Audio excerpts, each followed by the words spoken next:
All right, good afternoon, and thank you for coming to the Temecula City Council meeting on April 14th at 3 p.m. To start out, we're going to call for the invocation for Pastor Cody King of Reliance Church, followed by Kyla Baker, right after that for the flag salute. Hello, Pastor. Hello. Thank you for the opportunity to be here to serve you in this way. I appreciate it. Let's pray. Heavenly Father, we humbly come before you today, recognizing that this privilege of prayer is only possible through the sacrificial death and burial and resurrection of Jesus on our behalf. We freely acknowledge that you are the creator of all things, the giver of life, the source of all wisdom and truth, and you're the only one who raises up leaders and establishes authority, and we recognize that every position of leadership is ultimately responsible to you. And so, God, we thank you for these men and this woman who serve as our city council. We thank you for their willingness to carry the weight of responsibility to lead this city. The decisions they make are not small or insignificant as they affect families, businesses, and the direction of our community, and we recognize that this is a weighty calling. And so we ask that you would make them equal to the task that you've set before them, give them supernatural wisdom that they need. Beyond just simple insider strategy, give them true wisdom that comes from you, a wisdom that's pure and peaceable and full of good fruit. Guide their thinking, shape their judgment, help them to see clearly of what is right and what is good. Please give them the courage to recognize and to do what is right, even when it's difficult or unpopular. Give them the humility to listen to you, to learn from you, to recognize their need for your guidance. Guard them from pride that would deceive them and from confusion that would derail them. Cause them to make decisions that would lead people away from what you think is evil and toward what you think is good. And Lord, we ask that you would direct this council in a way that honors you, genuinely serves the people of this city, that you would let their leadership produce peace, stability, prosperity, and flourishing in our community. We ask this in the name of Jesus. Amen. Amen. Thank you very much, sir. Pleasure. Here, we got a little pin for you. Thank you for coming. Ooh. There you go. Thank you very much. All right, bless you. All right, and for flag salute, is it Kyla Baker? Come on up. Did I say your name right? You did. Good, Yes, excellent. Well, thank you for joining us. Yes, of course. Thank you for having me. I'm honored. Yes, ma'am. So can everybody place your right hand over your heart? Okay, ready, begin. I pledge allegiance to the flag of the United States of America and to the republic for which it stands, one nation, under God, indivisible, with liberty and justice for all. Thank you, ma'am. Here, come on up. We got one for you. Come on up, ma'am. Can't run away. Sorry. No, you're good. Thank you for your time. All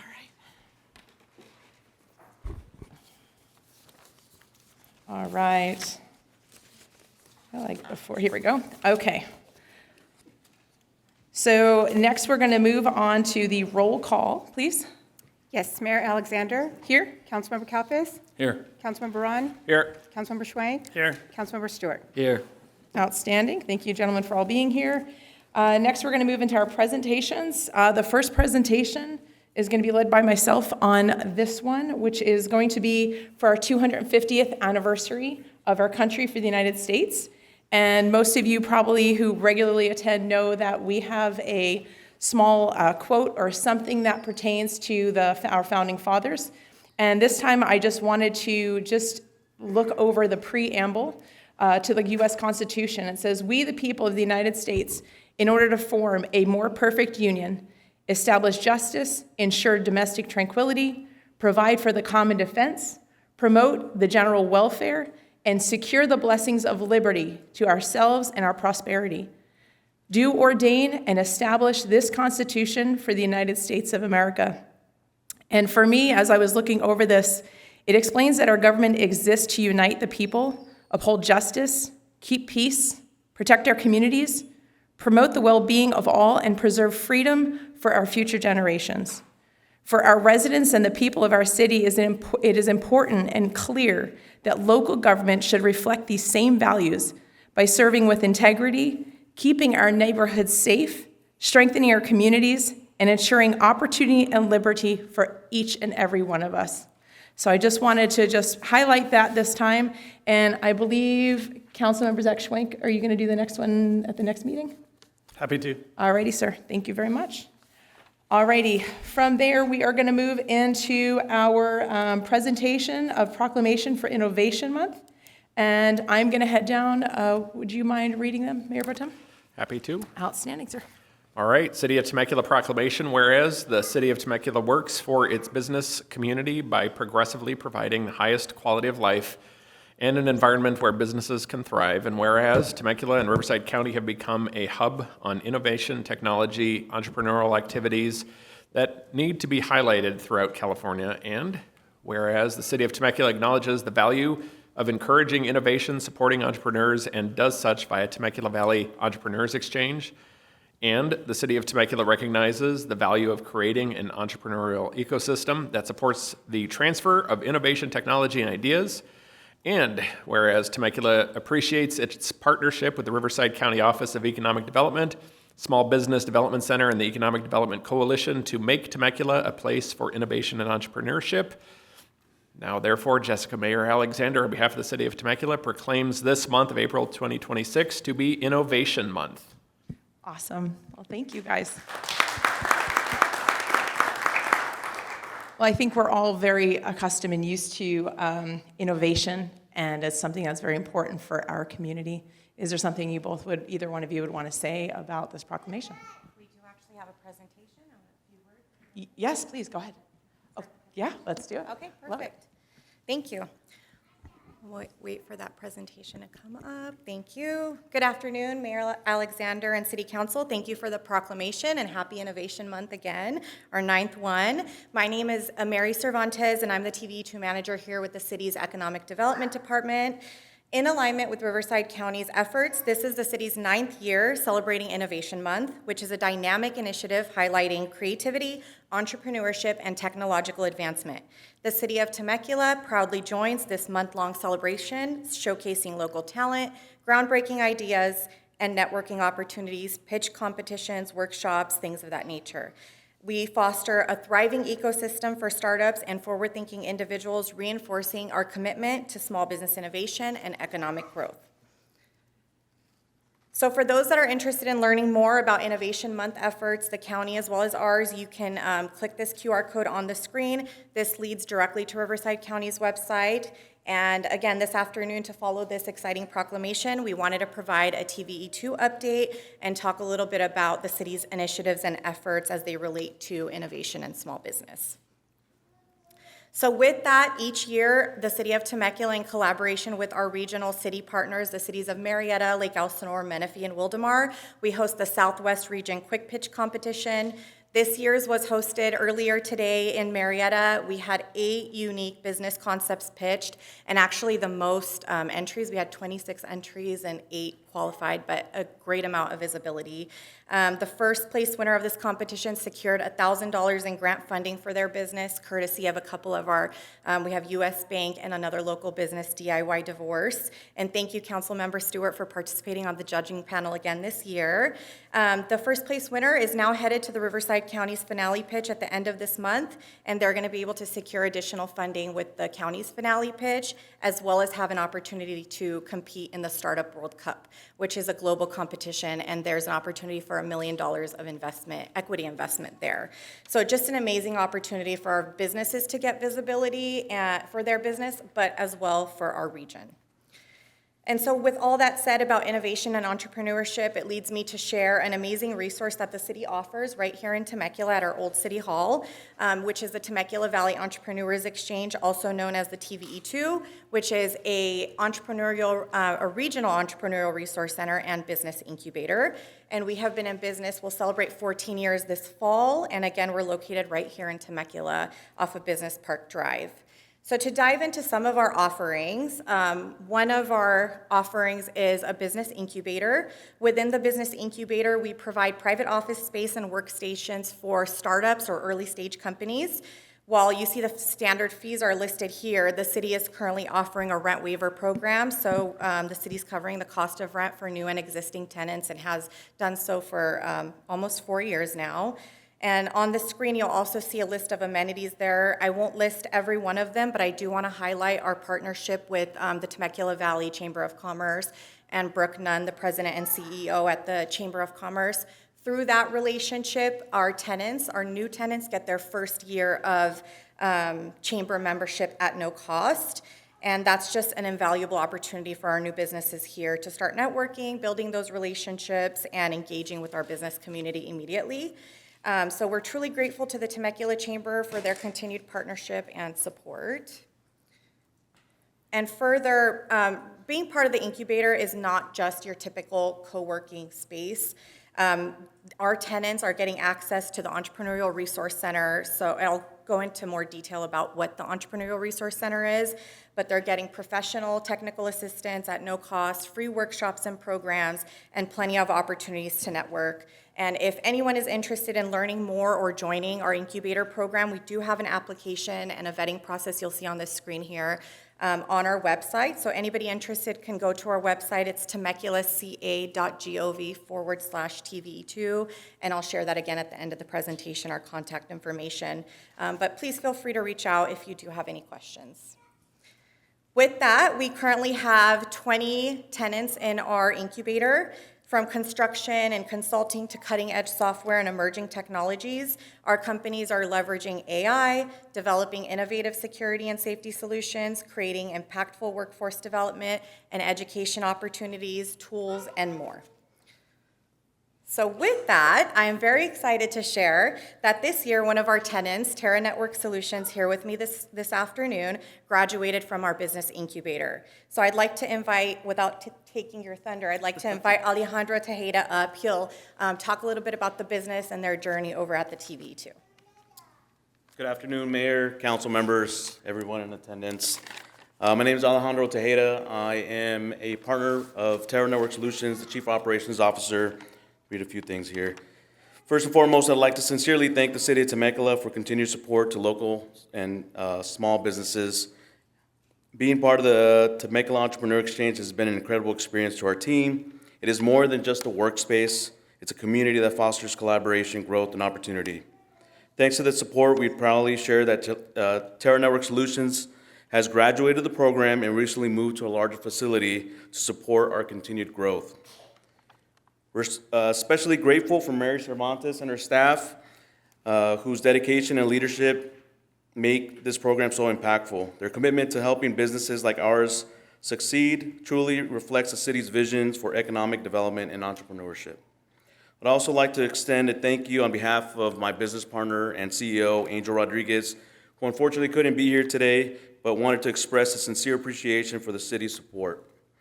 Because of this program, companies like ours are able to grow, create jobs, continue to contribute back to the Temecula community. Thank you again for investing in local entrepreneurs and believing in businesses like ours.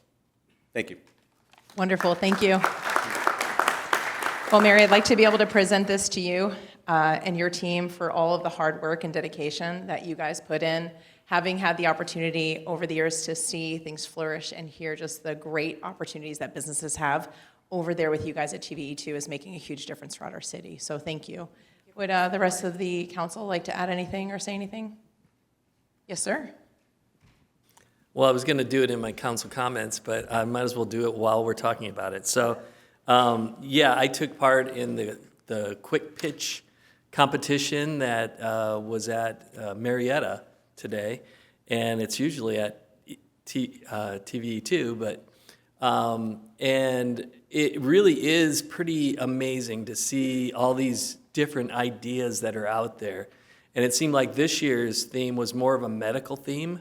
So there was a lot of medical startups from actual pills that you could take to apps that you can use. And it was really kind of interesting learning more about what entrepreneurs are doing out there. And you know, just to go back to the TVE2, that's another resource that a lot of people who are trying to start a business up, it's hard to create a business in a silo where you're just doing it by yourself. And TVE2 allows them to be with other like-minded people who, as you hit a wall or as you hit a speed bump, you have someone else to bounce ideas or even thoughts or even just have someone to complain to, you know? Sometimes that's therapeutic. So TVE2 is really a a critical part of the development of businesses in our community. So kudos to the TVE2 team and all the businesses who are striking out and doing something totally new and adventuresome. Kudos to you too. So thank you. Thank you, Stu. What I'm hearing is kind of like a big think tank, what I'm Yeah, hearing from you. kinda, So sorta. that's a great way to look at it. Yeah. So thank you. Well, thank you, guys. Yes, let's do it.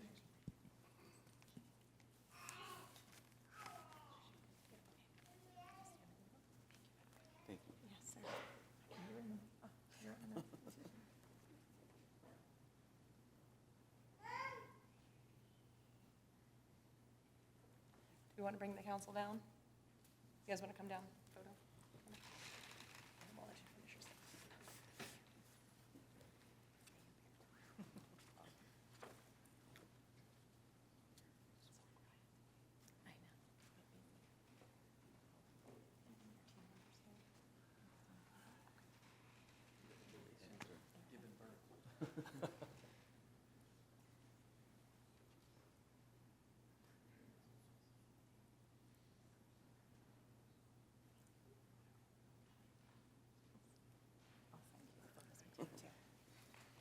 Perfect. Okay. All right, Mary, I think you have a couple more things left to share. We don't want to I lose have out a on couple that. more slides. Thank you so Thank much, you. and thank you, Alex. When we get the presentation back up, I'll show you those photos again. So these photos that you see on the screen here are at their grand opening and ribbon cutting ceremony that they just celebrated in January. So I was really excited to, and this is at their new facility here in the Southwest region. So really excited to be a part of that. So I mentioned the Entrepreneurial Resource Center. In addition to the incubator space, we are home to a regional ERC, Entrepreneurial Resource Center. We launched 2 years ago, almost to date, in collaboration with the Orange County Inland Empire Small Business Development Center, the County of Riverside, and the Inland Empire Center for Entrepreneurship at Cal State San Bernardino. And again, you can see some of the photos of our space and programs here on the screen. The ERC brings together over 10 partner agencies to offer free, high-quality support for our startups and growing businesses. As you see, our core partners are listed here on the screen, and the ERC services include year-round and professional technical assistance, training events, and programs designed to help entrepreneurs, again, launch and grow. All of the services and trainings are offered at no cost, so I can't reiterate that enough. There's no catch, no cost. And some of the areas of assistance include startup, business planning, access to capital, accounting, human resources, marketing, and more. And just to take a look at some of our upcoming events here in April and in celebration of April Innovation Month, this month we will be offering our first ever contracting summit. It's coming up on Tuesday the 21st, Moving Local Contract Forward in 2026, and that's from 9 a.m. to 1 p.m. at the TVE2. This is a procurement-focused event connecting local businesses directly with agencies seeking vendors across various industries. We've confirmed participation, of course, from the City of Temecula, cities of Lake Elsinore and Moreno Valley, Caltrans, and TVUSD. So these are some large companies and employers, a great opportunity if you're a local business wanting to do business with one of these agencies to come make a connection and a contact right here in town. And then later this month, you see the other flyer on the right-hand side. Later this month on April 28th, we'll have a workshop focused on artificial intelligence. And I wanted to also share one of our, another standout program at the ERC is our biannual Temecula Small Business Markets. These are farmers market style events held each summer and fall. Vendors are selected from our ERC Marketplace series, which I'll talk about in a moment, which are designed specifically for food and retail entrepreneurs. These programs guide our participants from idea to launch in 6 weeks or less, and the top graduates earn the opportunity to showcase their food concept or their handcrafted products at one of these events. So together, this model creates a strong pipeline for local entrepreneurship, transforming ideas into income, generating immediate community engagement and visibility, and introducing those fresh foodie concepts that we love so much, and innovative retail products to the marketplace. And last year alone, we had over 100 businesses participate in our 2 markets held every year, drawing nearly 4,000 shoppers and attendees. So really excited program. And We just started our food vendor marketplace series or for food vendors last week, but there's still an opportunity to sign up for the retail vendor program. That's starting next week. So if anybody's interested in signing up for that, you can visit our website. And again, that is our website here on the screen, and I'll share the actual link at the end as well. But if you're interested, there's a QR code there to scan. All of our classes are uploaded there. And next, I do want to quickly, this is my last topic, share some of our accomplishments at the TVE2. Some of the key metrics we look at are on the screen here. And as you see, we've provided mentorship and training to over 5,000 businesses in the past year. Close to 50 new businesses have launched, 2,400 jobs have been created and retained, and over $700,000 has been invested into our community. Additionally to that, our county's Veteran Services Office has assisted over 8,000, or close to 8,000 veterans, claims assistance at no cost to them. And I'm also proud to share that last year, the City TV2 and the ERC were recognized with awards of excellence from both CalEd and the International Economic Development Council, or IEDC, honoring our innovative and impactful work of the ERC. We're also excited to share that we've once again been selected this year to receive a CalEd award recognizing our Temecula Small Business Program. We look forward to accepting that award at CalEd's annual conference this year. TVE2 truly is your one-stop shop for all your business needs. If anyone from the community is looking for support, has any questions, please feel free to reach out to me or give us a call. But that concludes my presentation. Thank you again for the proclamation, and I'm happy to take any questions if you have any. Any questions from any of my colleagues? All right, Thank if we you can all again. give her a hand. That's her and her team. That's an amazing job. Those last stats were absolutely incredible, so thank you guys for all that you do.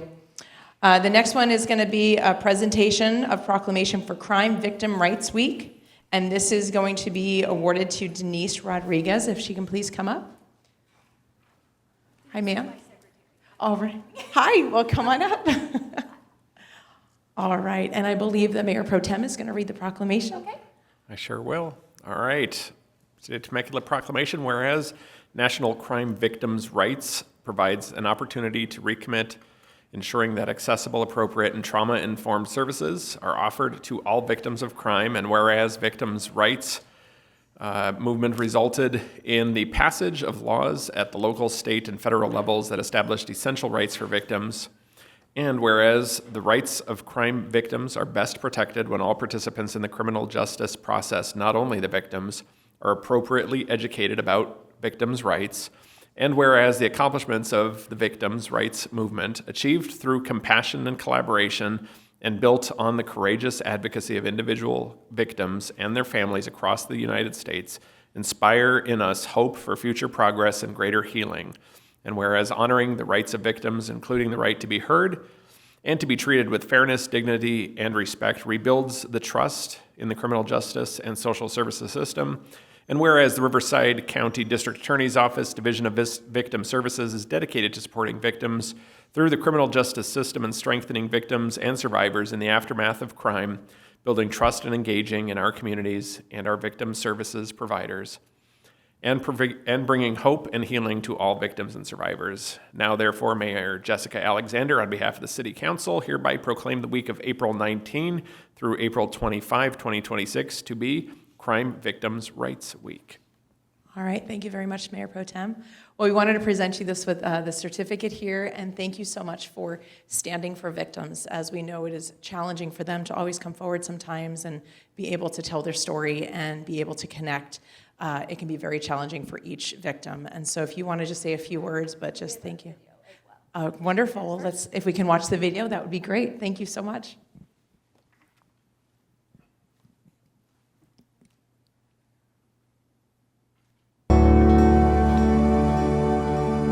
Each year, National Crime Victims' Rights Week invites us to reflect on the lives impacted by crime and the responsibility we carry as a justice system to stand with victims and survivors. This year's theme, Holding Shadow, Choosing Light, acknowledges a truth we must never overlook, that survival is not linear and healing does not follow a single path. For many, grief and strength exist side by side. Loss does not simply fade, but hope continues to emerge. Our role is not only to pursue justice in the courtroom, but to ensure victims are treated with dignity, their voices are respected, and their experiences are honored. This Victims' Rights Week and always. When we focus on victims' rights, we focus on the people at the heart of them. Families remembering loved ones, survivors navigating healing, and communities coming together in shared understanding. Throughout this week, the Division of Victim Services is intentional about creating spaces that are safe, reflective, and healing. Our candlelight vigils honor lives lost to violence through the reading of names, shared remembrance, and moments of quiet reflection. These gatherings remind us that grief is not something to be carried alone. At these vigils, we hold space for sorrow and remembrance, for connection and community, recognizing the courage it takes to simply keep going. Healing can take many forms. Through our Stories program, survivors use creativity to express what words often cannot. This year's Healing Arts exhibit reflects both what is seen and what remains unseen, honoring and transforming the lived experiences that accompany this work into meaningful reflections of courage, remembrance, and hope. Through this work, we are reminded that choosing light does not mean leaving the shadow behind, but learning how to carry it through courage and the strength of community. The victims' rights movement has made significant progress, but our commitment must remain unwavering, to listen, to advocate, and to ensure victims' rights are upheld with integrity and compassion. This week we honor lives lost, we uplift survivors, and we reaffirm our dedication to fostering courage, remembrance, and hope, supporting healing, and ensuring no one carries this alone.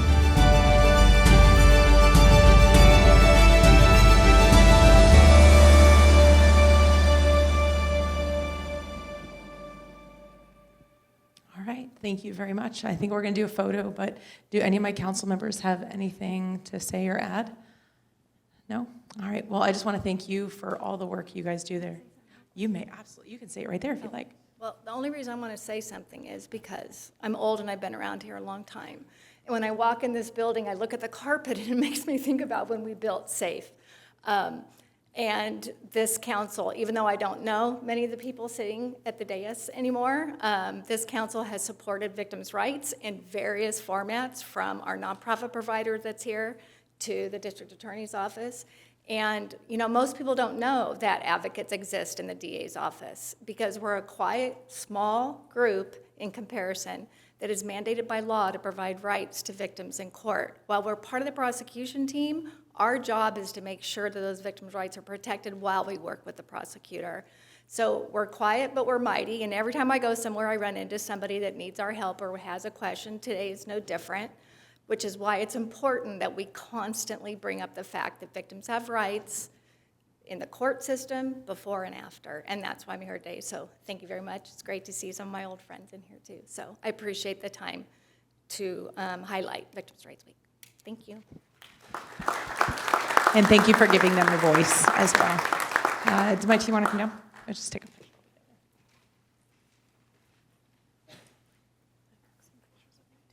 What?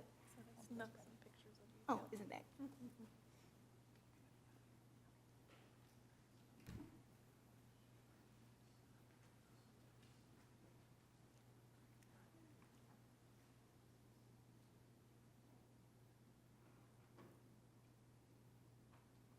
Thank you. All right, thank you, ladies. Thank you. All right, bless you guys. Keep up the great work.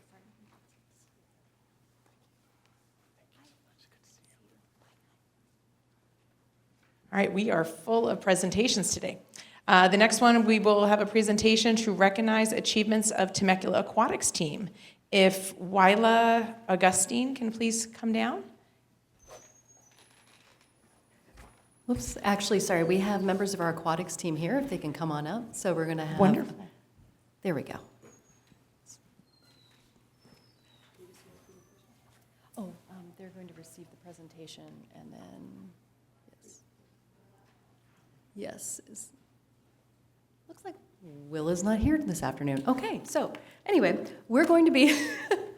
The aquatics team is here today to receive two presentations. So first of all, we have the group presentation for Best of the Best for Lifeguard Management, and this is for their Lifeguard Leadership Academy, and this is an award that they're receiving from Aquatics International magazine.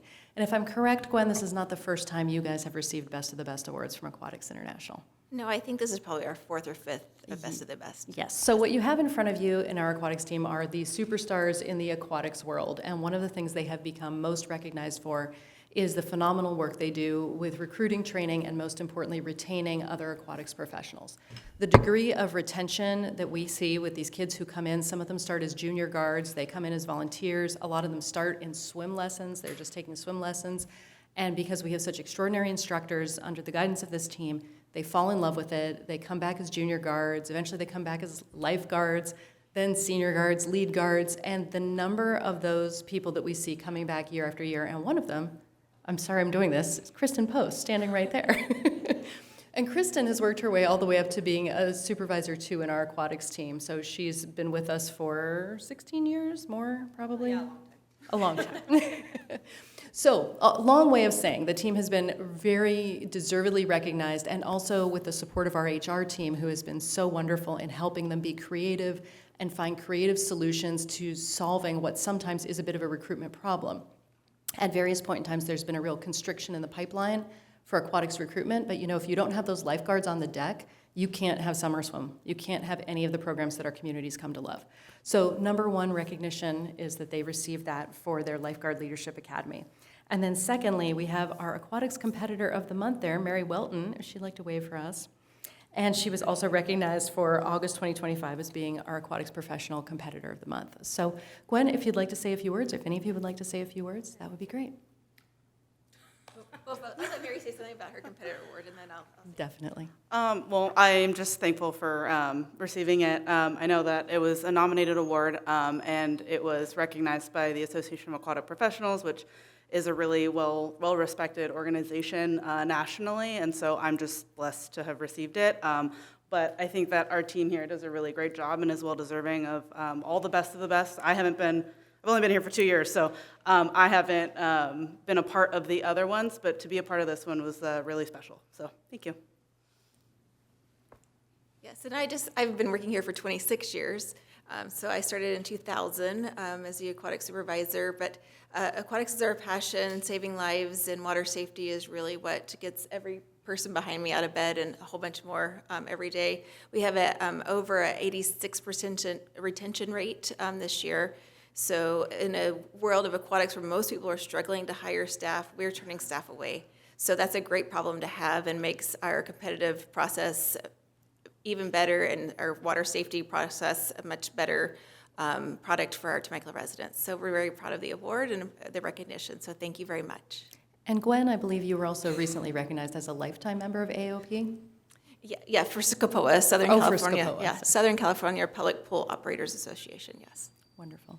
So again, it's Gwen, Kristen, Mary, and Tristan. This is your aquatics leadership team, and they are doing an absolutely phenomenal job. Wonderful. Well, thank you.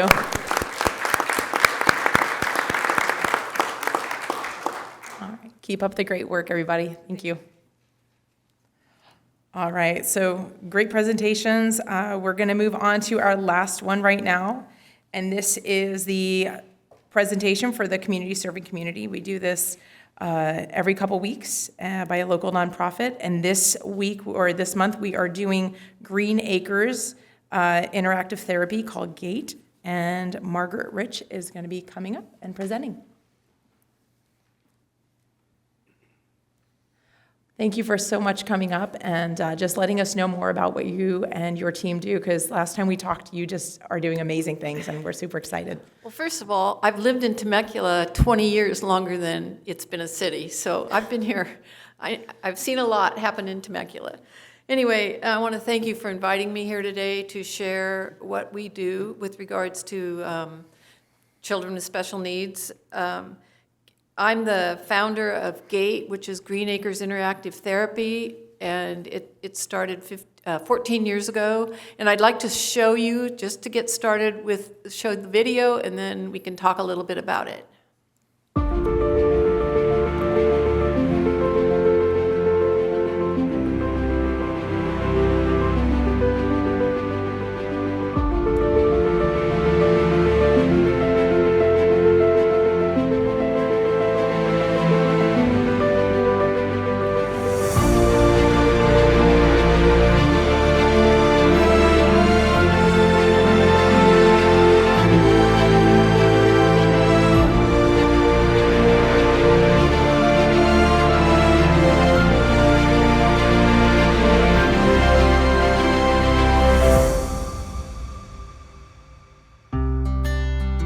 Jacob's 14 years old.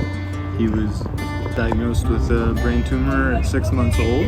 During recovery of this second surgery, he had a massive stroke. He's never been able to walk by himself.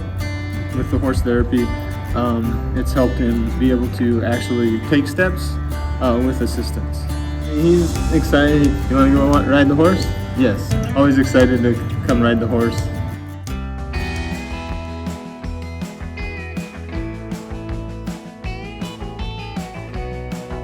I want to thank each and every one of you for coming tonight. You know, just being here means that you already believe in GATE and what GATE does.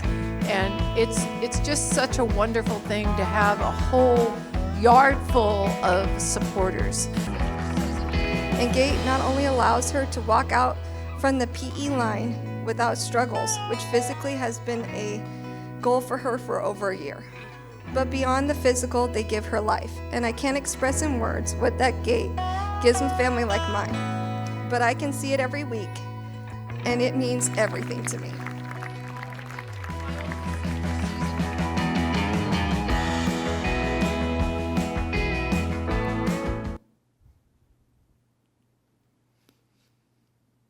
Oh, I have a hard time watching it.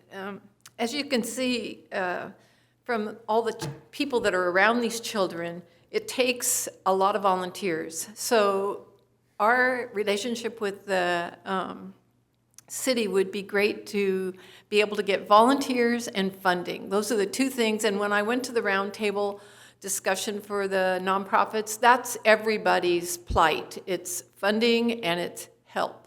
So with us, with every child that comes, there's a minimum of 2 volunteers that are needed, plus an instructor. And if the child is really impaired, it takes 3 volunteers plus an instructor. So it's just, you know, we can use lots of help, lots of bodies. And we train them. If people are you know, they're good around or they're not afraid to be around the horses, then it's really easy to just show them what to do, help them do what we need to have them do, and they step right in. And we have a huge retention, just like the swim people. We get them trained, they don't leave. They stay there and help in various positions. Our financial support, we have the fundraiser, which is Pony Up for GATE. It brings in about $120,000. We only have one fundraiser a year.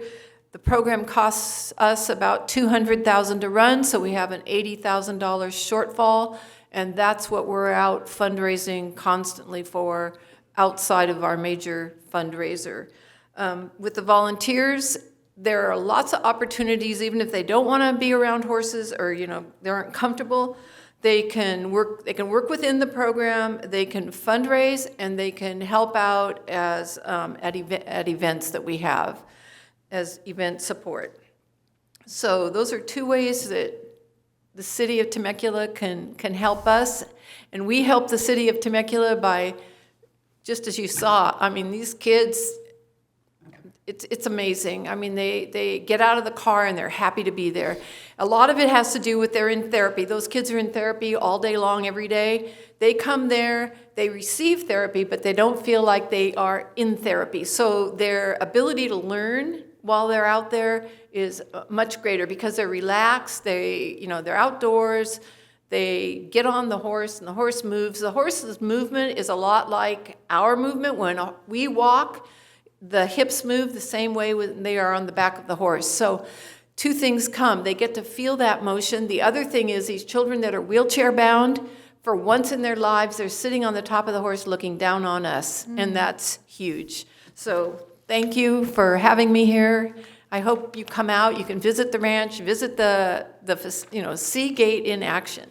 Anyway, thank you. Margaret, I want to say thank you. I just seeing that video, and I remember from the first time, I believe, Councilmember Kalfas connected with you. I believe it was this organization. And so just great work, and I can see your dedication and heart. So please keep going, and we're just so grateful for all your support. And I invite all of you to come to Pony Up for GATE. It's amazing. Please make sure you send out the invitations to all of us. Don't worry. All of us. That would be awesome. Well, thank you, ma'am. Thank you. Thank you for coming.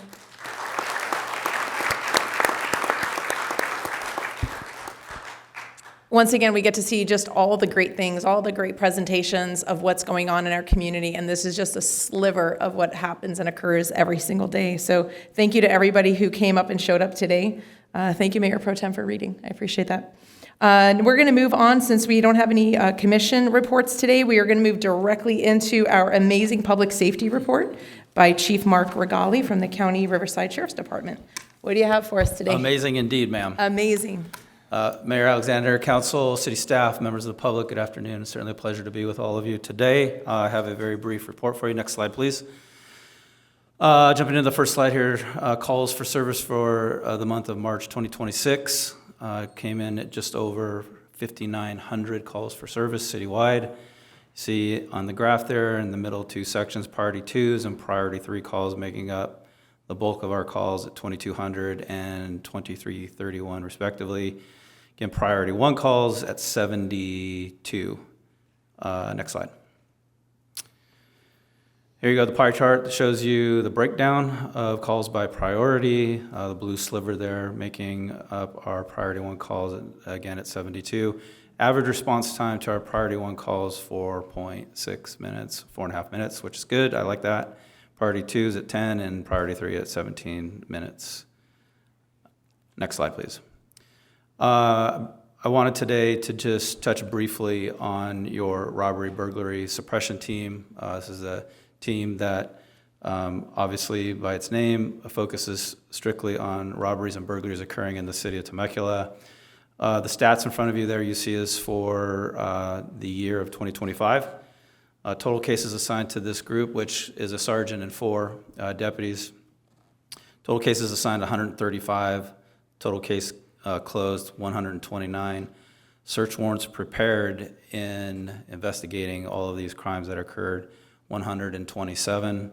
Total arrests 70, and then out of custody filings is 34. That just reflects that these are people we could not find where they were, so we send information to the Riverside County DA's office for warrants for their arrest, hopefully to be apprehended at a later time.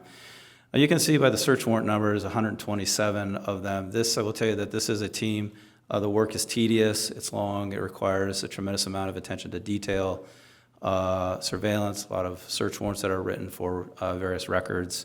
But this is a very, very important team. Obviously, robberies and burglaries are violent crimes.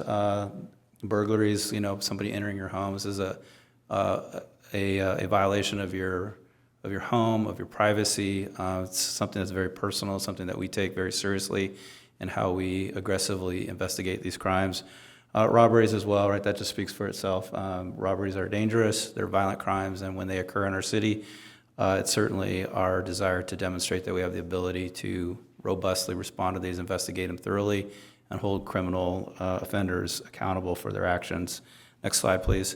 I just have, I'm sorry, keep on the slide. I just have one example that I wanted to share with everyone that kind of highlights the work that these guys do. And again, so this is a theft of money. It's referred to as bank jugging, and jugging is just the slang for stealing money from people. But on this particular investigation, this crime occurred on December the 10th, 2025, and patrol deputies responded to a business located in the 26,000 block of Inez regarding a vehicle burglary that had just occurred. When deputies arrived, they determined that the victim had just withdrawn cash from a bank in the city of Murrieta before driving to the business in the city of Temecula. A witness who was on scene told the victim that she'd observed subjects breaking the rear window out of her vehicle, entering her vehicle, and then driving away quickly in a black SUV was the only description that they had. She additionally offered that the subject who broke the window was described as wearing a mask, concealing his identity. Patrol deputies determined this incident was likely a bank jugging, wherein the suspect observes a victim withdraw cash from a bank and then follows them to another business or a home and breaks into their vehicle hoping to steal the cash that was just withdrawn. This can sometimes occur right at the ATM. Victims are robbed there. Again, in this case, followed to a business at a secondary location. The vehicle is broken into and the money is stolen, and in worst case scenarios, they're actually followed home where they're robbed at their residence. So the robbery burglary suppression team assumed this investigation. They utilized city traffic cameras to observe the victim's vehicle as she entered the city of Temecula from Murrieta. and noted that there was a black SUV driving closely behind her. RBST utilized flock camera systems to identify the suspect vehicle. They determined that the vehicle was a black late model SUV and had fake temporary dealer license plates affixed to both the front and the rear. This information was shared with neighboring police agencies. Additional video from the bank was obtained in Murrieta, confirming that the black SUV was in the bank parking lot while the victim was withdrawing money. And later that afternoon, Fontana police contacted RSO and advised us that they had located the suspect vehicle at a Bank of America parking lot and had detained 3 suspects. One of the suspects had cash in his possession in the same denominations as the cash that had been taken during the vehicle burglary in the city of Temecula. Masks were also located in the suspect vehicle. RBST responded to Fontana to take custody of the 3 suspects as well as take the SUV for evidence. It was impounded so that we could write search warrants for it. Suspect vehicle was determined to be a Turo rental vehicle out of the city of Monterey Park. Search warrants were written for the suspect vehicle as well as 4 cell phones found in possession of the suspects that were detained. The search of the rental vehicle revealed numerous burglary tools to include glass-breaking tools, masks, and gloves. Also located in the suspect vehicle was the correct license plates for the vehicle that the suspects had removed. Cell phones were taken to RSO Computer Crimes Unit for forensic downloads. Cell phone downloads revealed photographic evidence as well as communications between the 3 suspects in the planning of the theft. RBST was able to utilize the information gained from the cell phones to track the suspect's movement from Los Angeles County to San Bernardino County and then ultimately to the cities of Murrieta and Temecula. After committing the theft in Temecula, the suspects were observed or were believed to have been at the Bank of America located in Fontana to commit a similar theft. It is believed the suspects committed similar crimes in the cities of Colton, Fontana, and Bloomington. All 3 suspects were arrested and ultimately charged with theft, with priors, burglary, and criminal conspiracy. So again, it's just one small example of the work that this team does. It's an enormous amount of work, but again, the importance is that when brazen criminals come to our city, that we demonstrate clearly that we have both the ability and the willingness to fully investigate these crimes and hold people accountable for when they do that. The message is very clear. If you're going to commit crimes, don't do it here. Unless there are any questions, that concludes my public safety report. Yes, Councilmember Stu? Yeah, so I noticed you got 70 arrests, but 129 cases closed. So does that mean some of the arrests might have been for two different cases? Yes, sir, it could be. Okay, all right. Great question. Anybody else? Okay. All right, seeing as there are none, thank you very much for keeping our city straight, nice and safe every day. All right, next we're going to move on to our public comments. For non-agendized items, do we have any public speakers? Yes, Madam Mayor, we have 2 public comments on Wonderful. non-agendized items. The first speaker is Laurel Lamont, to be followed by Sheila Smith and Giles Smith. Each speaker has 3 minutes. All right, good afternoon, ma'am. Great to see you again. Hi. My name's Laurel Lamont, and I just read a book called The Civic Brand. And I'd like to ask you, what is Temecula's brand? Because I know the motto, old traditions, new opportunities. But we have an aging population without the diversity in housing stock to support that transition. So people age in place because there's no alternatives to downsize within that same community. We have families with children on the spectrum and families with disabilities, and there's no community for them to be accessible without a car, safe to walk, because these streets aren't just about hobbies. Bikes aren't just hobbies, and safe spaces to get around town isn't just a hobby. We have a workforce that can't afford to live within the community it serves long-term, and cars are debt. And the infrastructure required is a debt. So what is our brand? And what opportunities are we going to provide the community so that we don't have to get into a car, so that we can get to the grocery store and all the amenities without a vehicle? What does the future look like for Temecula in regards to that? Are we going to start to do better? Are we going to start to look at the debt that cars cost a city? It's not about taking away that opportunity to have a car. If you want a car, have a car. But there is a severe amount of debt that comes with the infrastructure that supports cars. And inclusivity is not just a politically correct term. We need to include the totality of a community's needs, not just an age where you're able to just go to work full-time and raise children. Those children eventually grow up, go off to college, and we age. We're not always going to be able to drive the car, Stuart. You know, you got to be able to get places without it. And there's so many of us that can't afford it. So let's start thinking bigger. Because housing is everything. Thank you. Thank you for your time. Next speaker, please. Yes, and the next and last speaker is Sheila Smith and Giles Smith. Good afternoon. Thank you both for coming. Hello. Good Hi. afternoon. They have a clock up there, don't worry about the time. Oh. She's worried about the time. Hi, my name is Giles Smith, and I want to thank you guys for stepping up and serving the people of Temecula. You don't get enough love and, acknowledgement for that. So thank you very much. And since I'm giving some love, the planning department has helped us through this process. We'll talk about it in just a second. I want to commend the staff that's really been helping us get to where we have to go. We heard the call for a nonprofit to step up and help the people of Temecula. We've started a Temecula Valley Fine Arts and Museum Gallery. Hold on the museum until we get the CUP done, but we're ready to go.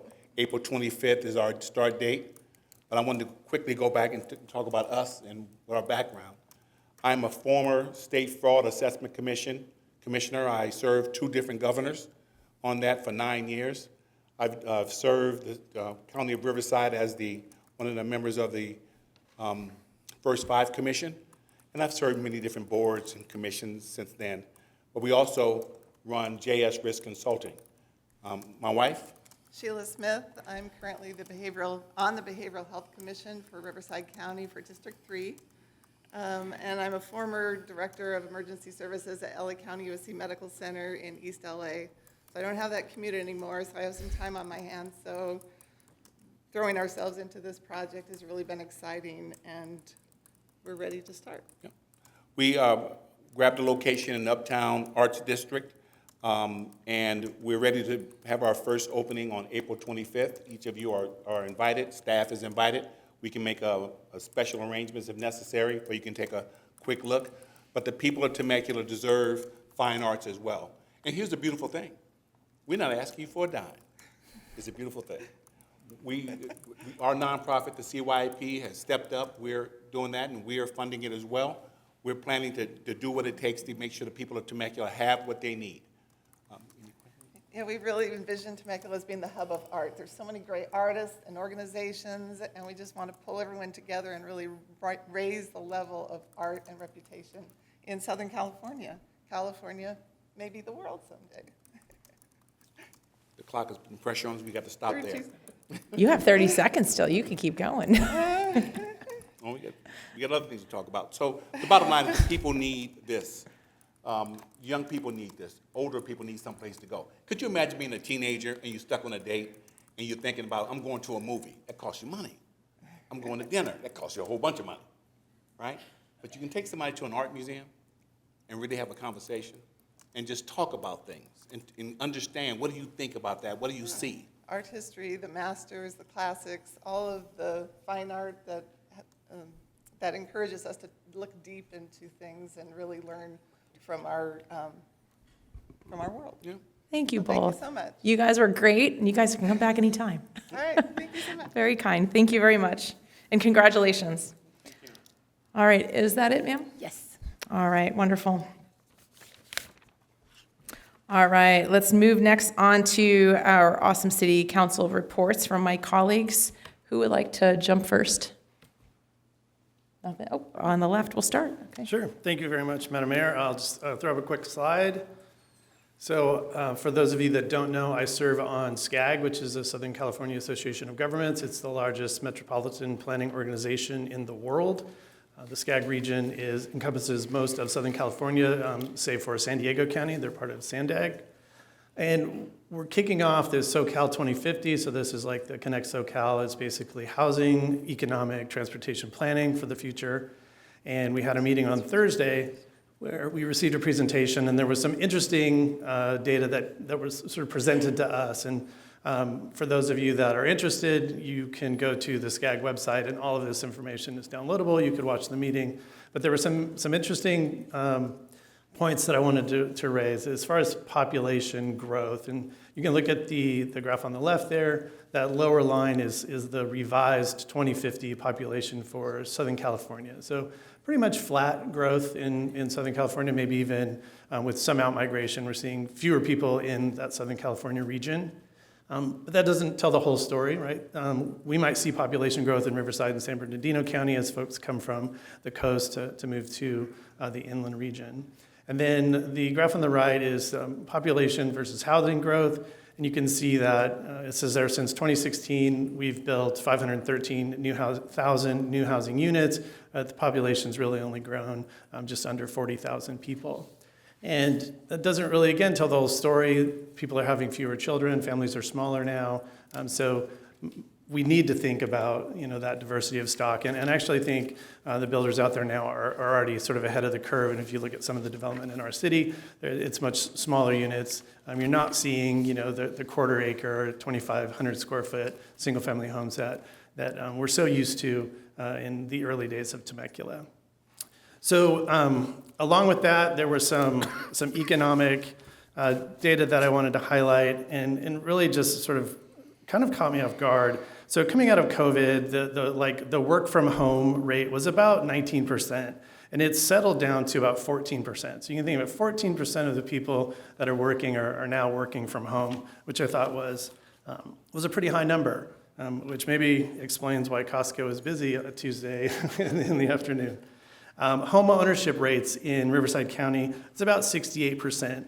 Whereas the state is 65, and then the nation as a whole is just over 65 as well. So home ownership rates in Riverside County are higher than both California and then the national average. And then as far as again, going back to that work from home, so they took the actual percentage of people that work from home and then turned that into a percentage of overall work days. So anywhere between 30 and 35% of all work days are now work from home. And so things are changing in our region, and I would encourage my colleagues as well as the public to get involved in this process. And I know our planning staff is on this, but when we go through the RENA process and affordable housing numbers, and we go through listening to HCD about projections, things are changing, and our region is changing, and sort of adapting to the new normal. And I was really impressed with what Mary's doing over at TV2 when we talk about some of the jobs coming here. That business that was highlighted, that Terra Solutions, is a veteran-owned business, which wasn't mentioned, but sort of looking at what the future is going to look like. It's going to look different than it looked when we all moved here 20 years ago. And we just I want us to look to the past, but then be mindful of what the future is going to be like, and what our vision is for the future here, not just in the city, but regionally, and then for the state as well. But dig into this data. It's on SCAG's website, and super interesting. Thank you. All right, thank you, and thank you for presenting that and bringing great information to the meeting today. How about anybody to my right? Yes, sir? Yeah. You got? Okay, go for it. I think I have a slide too, perhaps? Yes. There it is, the Super Bowl of car shows. The Temecula Rod Run is 2 weeks out. So anybody who wants to see, it's completely sold out. So it should be absolutely fantastic. So if you're looking for a fun evening, Friday night, You actually get to see the cars cruise up and down. And then Saturday is the static show where it's just sitting, they're all just sitting there, and the place is packed and the roads are closed. And it's truly a wonderful event, according to me. And so, so please come out to the Temecula Rod Run. The weather is probably going to be absolutely perfect. So it should be a wonderful time. But you forgot to tell us which car you're driving. I'm going to try to do 3 cars. All in one night? Yes. I've got a 69 El Camino, 72 Mustang, and then I'll have the Model A that's in that picture. Yes. What about the fire truck? No fire truck yet. Okay. I'm working on that. Sounds good. Yeah. Sounds good. Anything else, sir? That's it? That's it. All right. Mayor Pro Tem? Just one quick item. Last week, the Western Riverside County Council of Governments, or WRCOG, held its first annual Inland Empire Sustainability Summit. I was happy to speak at that. Mostly focused on a panel discussion related to the wildland-urban interface and development within our communities. And it was great to have a lot of our city partners and planning department folks in attendance to participate in that conversation. So it was a great event, and look forward to seeing how it goes next year. Wonderful. Thank you for the update. All right, so on to myself. I have 3 items that I want to be able to report. Number 1 is going to be the Cal Cities Public Safety Committee meeting that I was able to attend, that I'm a part of in Costa Mesa, a little bit of a drive, but it was nice. We ended up talking about reviewing key legislation impacts within our communities and within our state. Just to kind of briefly go over a couple things, we discussed different opportunities of digging into things like AB 1959 of juvenile justice, AB 2582 for talking about prostitution, AB, and not to confirm that at all, but really just helping the individuals who are either the prostitutes or really the victims, and helping them be able to get out of the lifestyle, and how our legislation can come alongside of them. AB 2749 for loitering. The last 2 we talked that were big ones was about DUI for AB 1605 and SB 1156. And then we really talked a lot about Stu's favorite, e-bikes. So there was a lot of movement on that we're going to be bringing forward. And it was just great conversations with probably, I would say, about 40 or 50 other individuals throughout the area. Sorry, I'm losing my voice, but just being able to talk about and breaking down these different types of bills that are coming up, and then supporting our communities, and then sending them forward to Sacramento. So just grateful for all their work, and these are the 3 guys from Riverside. So next one, please. Next one was the roundtable. So this one was really good this year, or not this year, this month. And I had the opportunity to host 2 in one day. So this one was, it was hosted for the faith-based community, and we wanted to look at different churches. We even brought in the Interfaith Council. So the biggest thing is we wanted to make sure to see what is working. If we want to reach out to the public, these are the individuals, these are the communities, or organizations that have hundreds, if not to thousands of people to be able to reach out of. So they have the pulse on our city. They know what they're needing. And so we were all able to talk about the really good things that are here, and also the things that they're needing, how they are partnering with different organizations like Community Mission of Hope, Jacob's House, different ones like SAFE. Also, they also raised concerns. We were going to bringing this forward as far as land use, parking access, and challenges with permits, fees, and parking was some of the things that stood out that we got a chance to just talk about. And those are all going to go forward as just forward to the GPAC. So that being said, so everybody knows the next one is going to be for businesses. So reaching out to the chamber, this is going to be in June. It's going to be big, small, new, old, and various types of businesses that we're going to be bringing to the roundtable. So just great information, great impact, and just wanting to make sure that we're going to continue working. And I just have to share too that these individuals, we had so many people show up for both roundtables, but they were so excited to be able to have an opportunity to come to the table and talk, because these gentlemen and ladies are so busy throughout the community. And this really gave them that time to say, hey, let's sit down and finally talk about what's needed. So just very thankful for all of them for coming, and thank you to staff for putting that together for me. Last one, which is the highlight for May. We have a privilege to be able to put on the State of the City this year on May 28th at 7 a.m. So I'm hoping everybody can join. If you can't, it's actually live, but you're better off coming because it's going to be a lot more fun. And we have a fun video that we're actually coming from the dais for all 5 of us that we're going to be presenting to all of you. So very excited and thankful for everybody who participated in that, because that's going to be a lot of fun. So, all right, that being said, I think we're done with our city council reports. Let's move next on to the consent calendar. Number 1, waive reading and title and text of all ordinances and resolutions. Oh my goodness, I'm sorry. Included in the agenda. Approve action minutes of March 24th, 2026. Approve list of demands for number 3. Number 4, adopt ordinance 2026-04, amending the Western Riverside County Transportation Uniform Mitigation Fee Program to update participation, second reading. And number 5, establish all-way stop control at the intersection of Wolf Creek Drive North and Antelope Place. Would anyone like to make a comment or pull an item? Any of my colleagues? I would just like to make a brief comment on 5, but no need to pull it. All right, yes, sir. Well, if let's hold on 5 just for the comment, and if I can get a motion. Move to approval. Second. All right, let's all vote.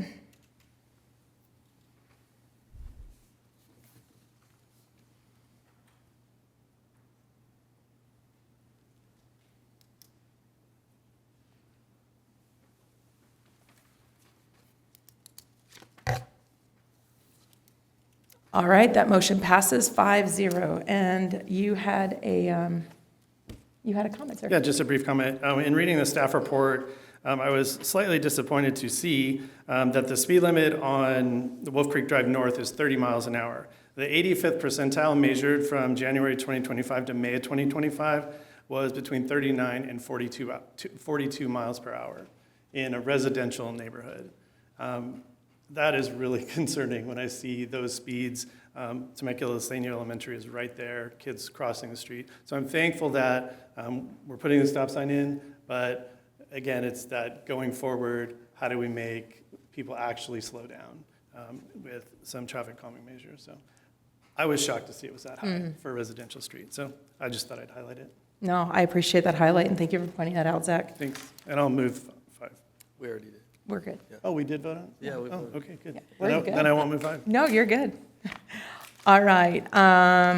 Okay, next we're going to recess the city council meeting to scheduled meeting of the Temecula Community Services District, the successor agency, the Temecula Redevelopment Agency, the Temecula Housing Authority, and or the Temecula Public Financing Authority. Move that to Stu. And I will call to order the Temecula Community Service District meeting. Madam Secretary, please note we're all still here. Are there any public comments? All right, so we go on to the consent calendar, which is number 6, approve action minutes of March 24th, 2026. Number 7, approve community service scholarship and fee assistance program at the request of subcommittee members Schwank and Stewart. And that's the consent calendar. Move approval. Second. All right, it's been moved and seconded. Please vote.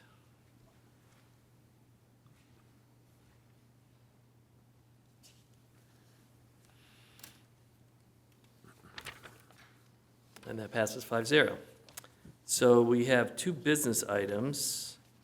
Number 8 is receive recommendations related to equestrian entry parade guidelines and provide general direction regarding the same at the request of Subcommittee Schwank and Stewart. Can I have a staff report, please? Yes, so this is a very simple item. I don't think it'll take too long to explain. But essentially, you'll recall last year we received some feedback from some community groups regarding our parade policy guidelines as it pertained to equestrian entries wearing helmets. And at that point, our parade guidelines required that anybody riding a horse, bicycle, scooter, or skateboard was required to wear a helmet. Based on that feedback, we eventually took an item to the Parks and Recreation and Community Services Subcommittee, and the subcommittee suggested that we move forward with the recommendation to change the parade guidelines. So now it will only require helmets for individuals under 18. So essentially, minors who are either on horseback, scooter, skateboards, or bicycles will be required to wear helmets for their safety. Anyone 18 and over will not. And that's the recommendation we're bringing before you tonight.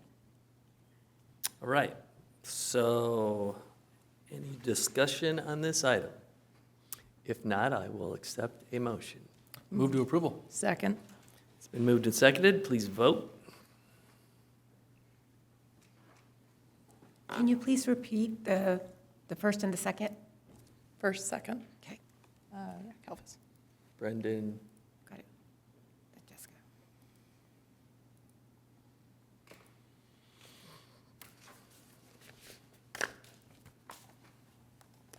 All right, so that passes 5-0. Item number 9, receive recommendation related to incorporating America 250 into the 4th of July festivities and provide general direction regarding the same at the request of Stewart and Schwenk.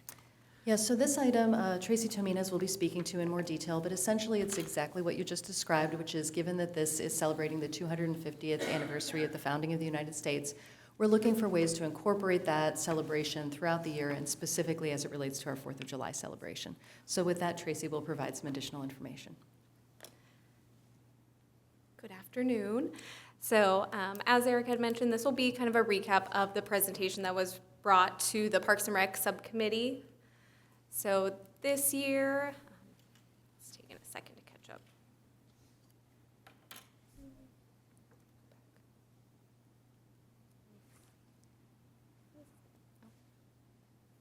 I'll wait for text. There we go. Okay. So this year, in celebration of our 250th anniversary of our nation's independence, we want to lean into more of a nostalgic hometown feel to honor the spirit of community. So this would be with both the parade in the morning in Old Town and with the extravaganza at the sports park in the afternoon. So first off, we would be advocating for more business participation. So whether that mean in Old Town during the parade, encouraging our businesses to have more decorations, to have more patriotic specials to celebrate the holiday. We would also be aiming for more patriotic and community-oriented entries. So we recently started our new program called Flags of Honor, and with our Memorial Day application right now, it allows our community members to honor someone who either passed away in the line of duty or was a veteran and passed later on. Anyone who applies for that application for this Memorial Day, we would be inviting the families to participate as a city-sponsored entry in the parade. So that's one way we're looking to have more community-oriented entries, and then also just encouraging more military personnel and veteran entries, whether that's reaching out directly to those groups or working with our council members to invite entries to participate.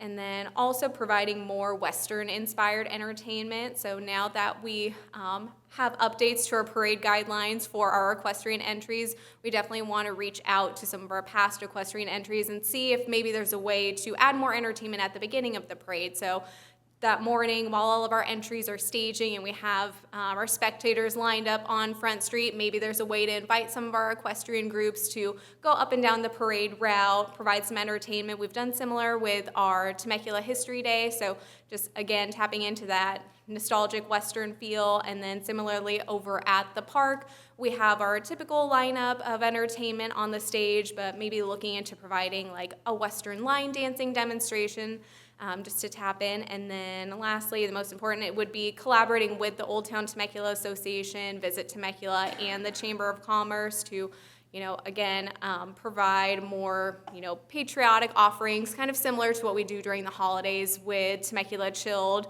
and then again with more business participation. And then similar to what we did this past holiday season with Old Town Temecula Association, they want to have a 4th of July themed weekend. So leading into the 4th of July, some of the ideas that they have proposed would be on that Thursday, July 2nd, They would be doing cookie time in Old Town, but this time they would have an Uncle Sam impersonator in Old Town to pass out cookies, which we do have an Uncle Sam who will be participating in our parade thanks to our connections with Visit Temecula.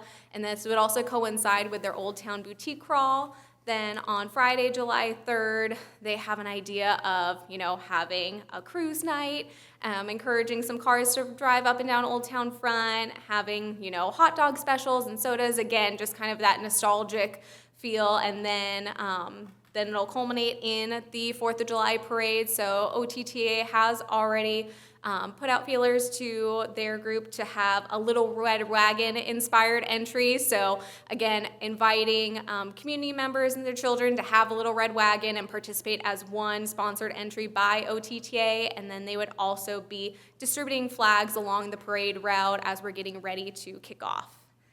And then lastly, we are looking into branding opportunities for America's 250th anniversary. So we did recently receive the brand toolkit for use of the state's California 175 America 250 logo. So last year in September, we did celebrate 175 years of our statehood.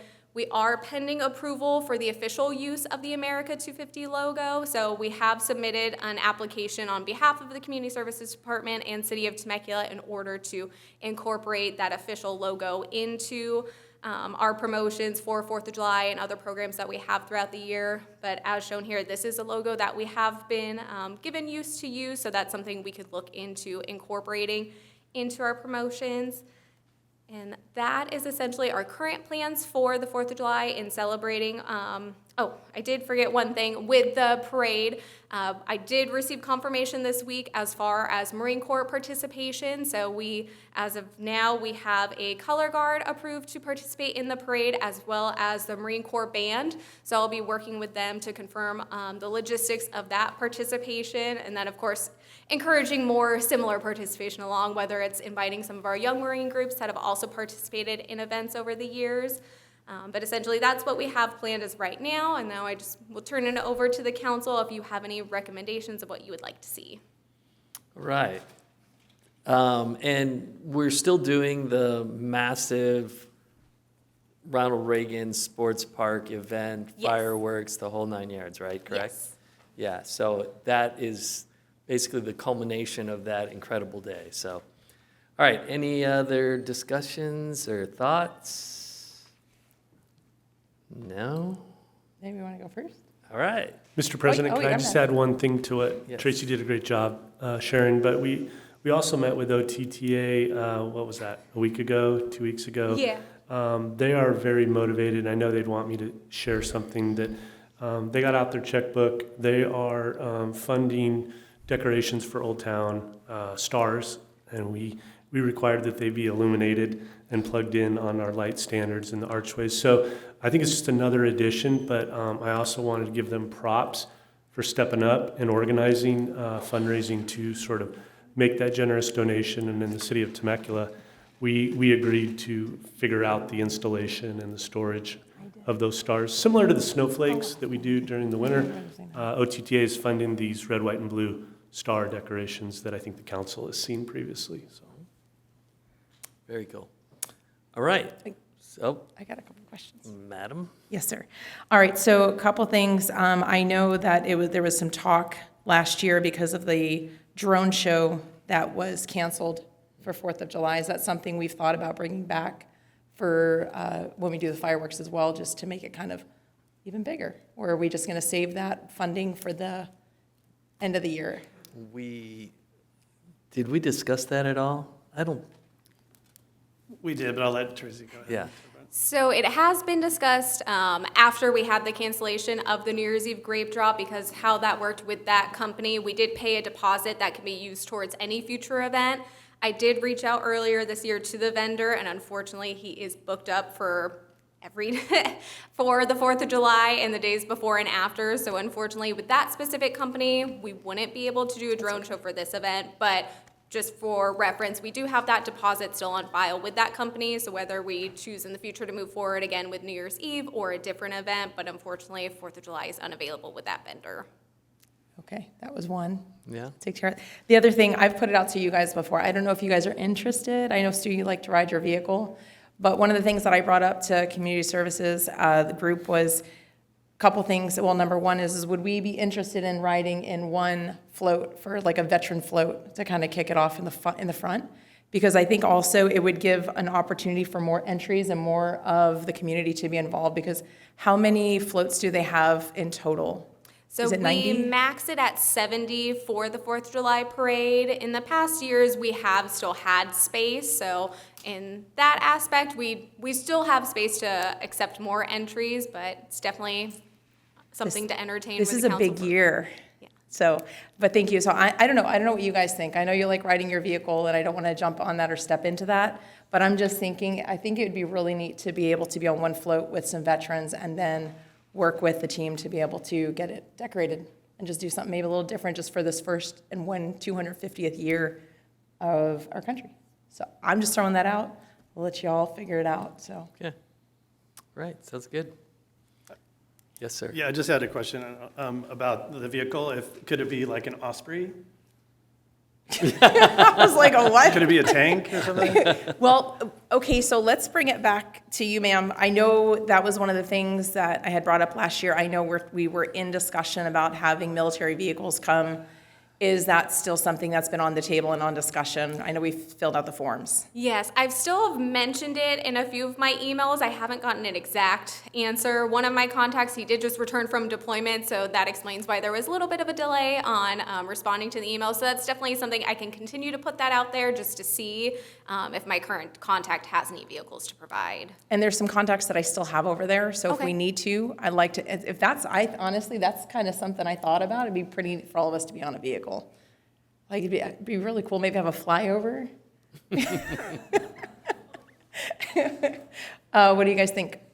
I mean, it's an option. It's something we can definitely do. I like the idea. So Unfortunately, I won't be at the parade. I have a 4th shift at the firehouse, so I would love we'll to. just put an image of you, like a. Yeah, you can hold a We'll- stick with my yes. face on it. Yes. We'll do a cutout. I love the idea, but unfortunately, Okay. I won't be there. Absolutely. So we got the 4 of you guys left. I'd be interested, absolutely. Let's Okay. do it. All right, Mr. Stu. I'll forgo for the team, but I'd rather drive my own, but yeah. No, Could we trailer your car behind it? No. Maybe I'll get one of my boys to drive it. How's that? Sounds good. Yeah. Sounds good. If, All right. if you wanted to incorporate, Councilmember Stewart, TCSD President Stewart, if you wanted to incorporate your vehicle as part of the entry, so you were maybe decorated in a way that was consistent with the main vehicle that your colleagues were on, that's certainly something we can accommodate. Okay. We'll work on it. Figure it. Yeah, we'll figure it out. All right. Well, thank you guys. That was all I had. A couple of questions. And thank you to the OTTA too. Great job on that, gentlemen and ladies. So I believe this is just a receive and file. I'm taking that. Okay. All right. So that, any community service director report? Yes, I have 2 slides this evening.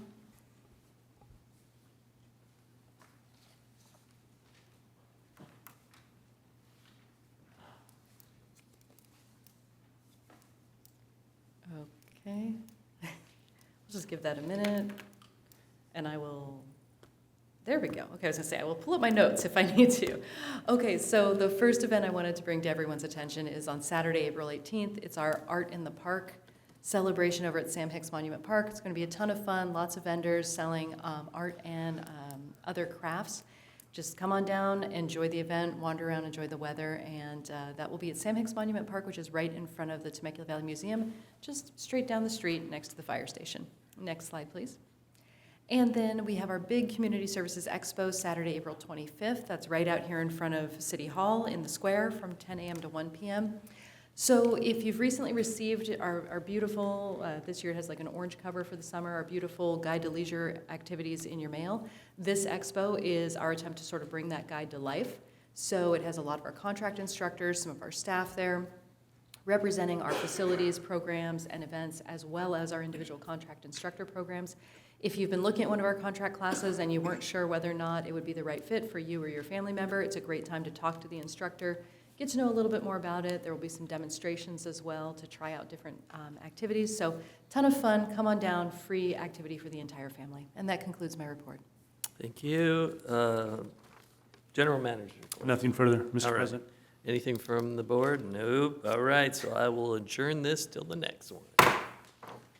All right, we'll convene with a public hearing. We have one public hearing today, and that's going to be number 10 to approve, excuse me, almost done. Approve fiscal year 2026-2027 Community Development Block Grant Annual Action Plan. Mr. Matt Peters, I believe you are going to give us a staff report. Good afternoon, Mayor and City Council members. I'm going to introduce Frank Perez. Frank is with MDG Consulting, and he's been the city's CDBG consultant for 11 years now. Thank you, sir. Thank you. Good afternoon, Mayor, Mayor Pro Tem, and members of the City Council. My name is Frank Perez with MDG Associates. We're glad to be here this afternoon with you all to discuss our 2026-2027 CDBG Community Development Block Grant Annual Action Plan.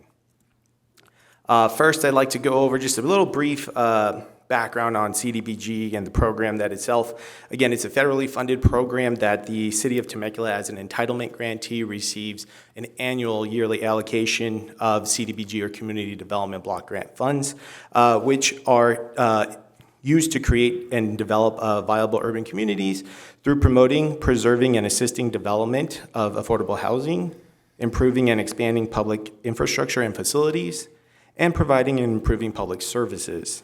Again, City, as of 2012, became an entitlement grantee with HUD and started receiving its yearly CDBG annual allocation. Again, with that, the overall program of CDBG has two main documents that we consider and continue to make throughout the program year. The first being the consolidated plan, which is a 5-year document that sums up and concludes the first annual action plan. That is the general framework for the city to assess its housing and community development needs and identify its priority projects for the funding's allocation. It also includes a market analysis, needs assessment, and strategic plan and assessment of fair housing. The city is now on its third consolidated plan cycle as an entitlement grantee, and will provide, that document provides the vision of how those CDBG funds will continue to be spent from program year 2022 all the way through 2026. Our 2022 through 2026 consolidated plan, again, each year that the city is funded through CDBG, we must at least prepare what we call an annual action plan that really enhances and identifies the activities on a yearly basis that coexist with the 5-year plan. The 5-year plan, or the consolidated plan, identified 6 priorities. The priorities were intended to keep in broad in order to remain flexible over the life of the consolidated plan as the needs of the city may change. Each funded program must meet at least one of these priorities, those being improved neighborhoods, public facilities and infrastructure, promote the development of affordable housing, preserve the existing housing stock, provide public services to low and moderate income residents, provide public services for residents with special needs, including seniors and veterans, and provide public services for homeless and those at risk of homelessness.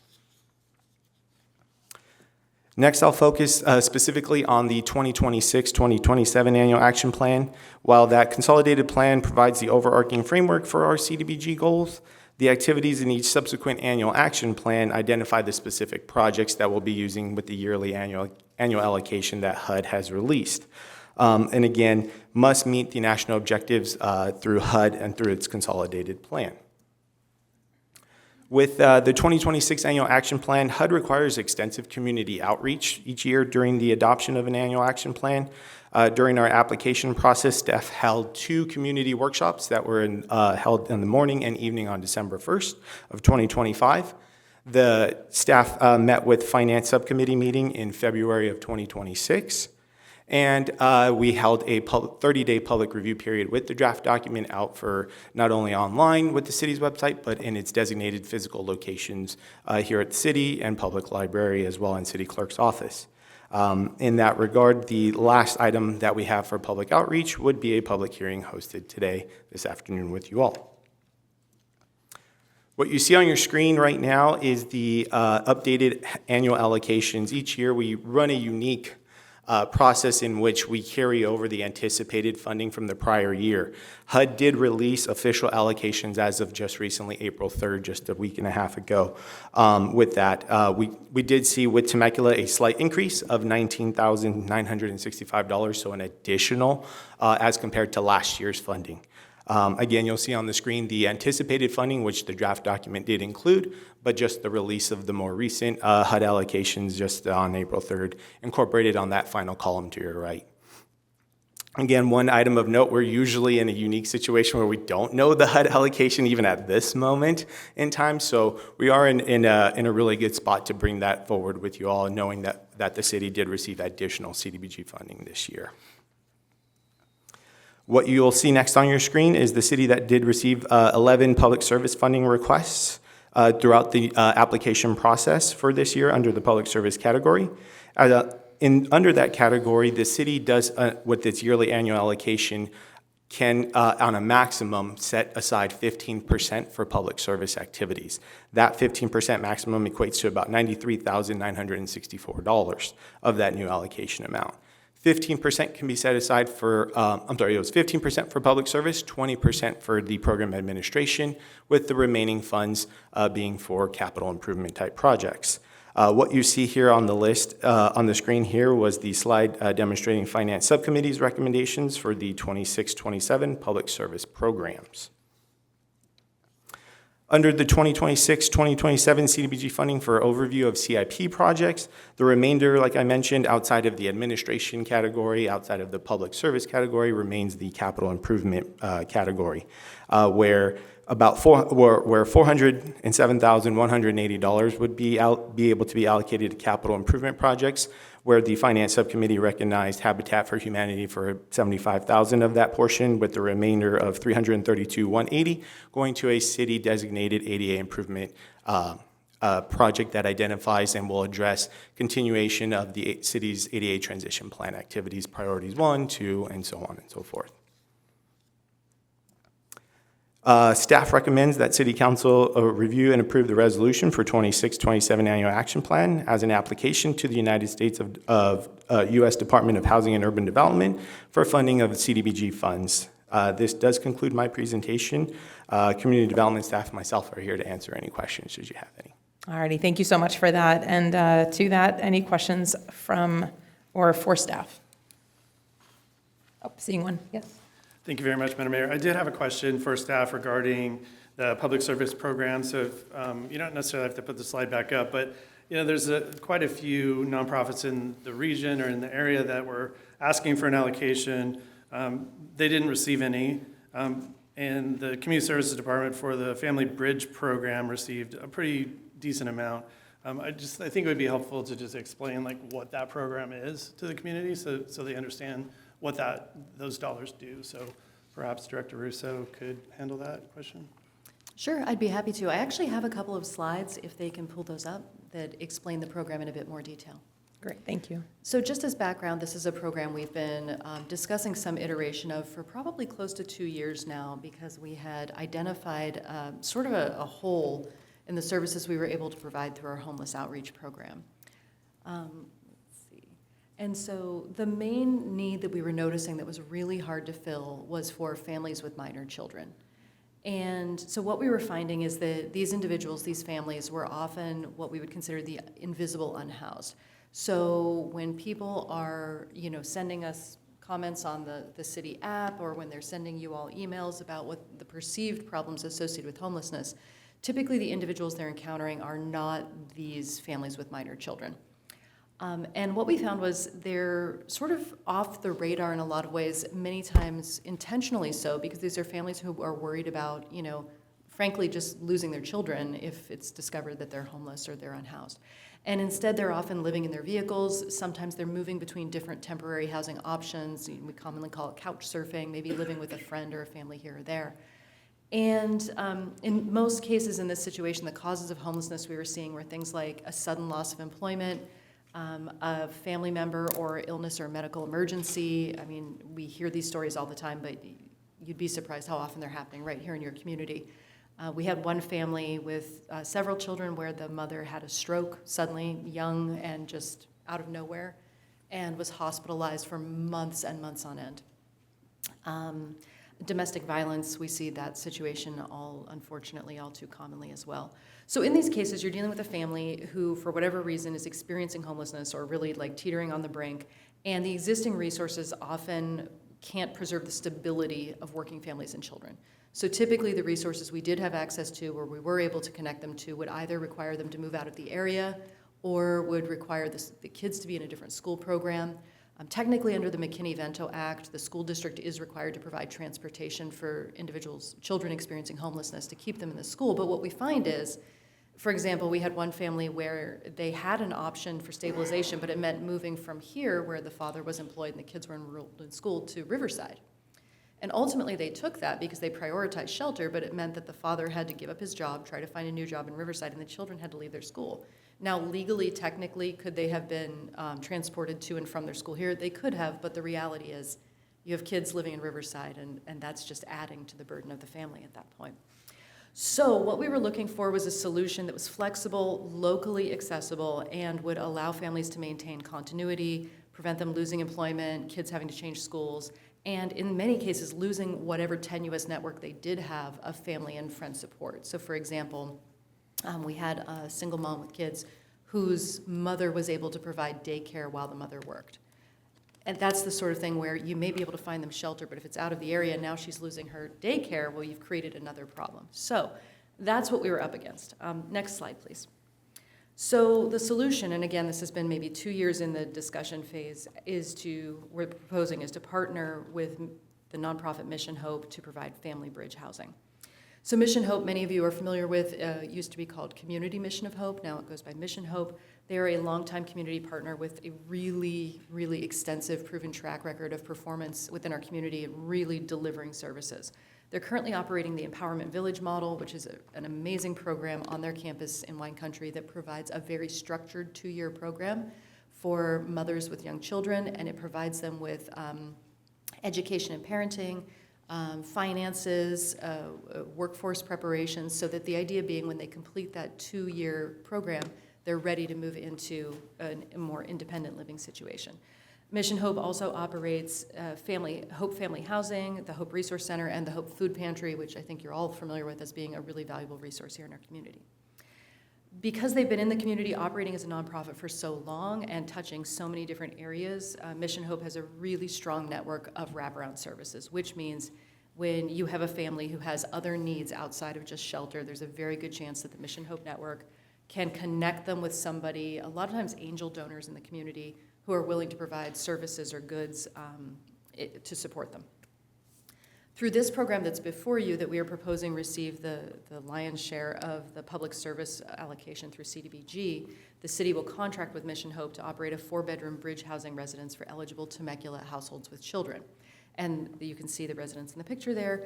And it's a home, it's been beautifully remodeled. I wish we had interior pictures, but I didn't have any on short notice, although I'll be able to show those to you in a couple of weeks when we bring this item back before you for approval at the next council meeting. It's been beautifully remodeled by Lennar Homes, if I recall correctly, and that can house up to 4 families at a time.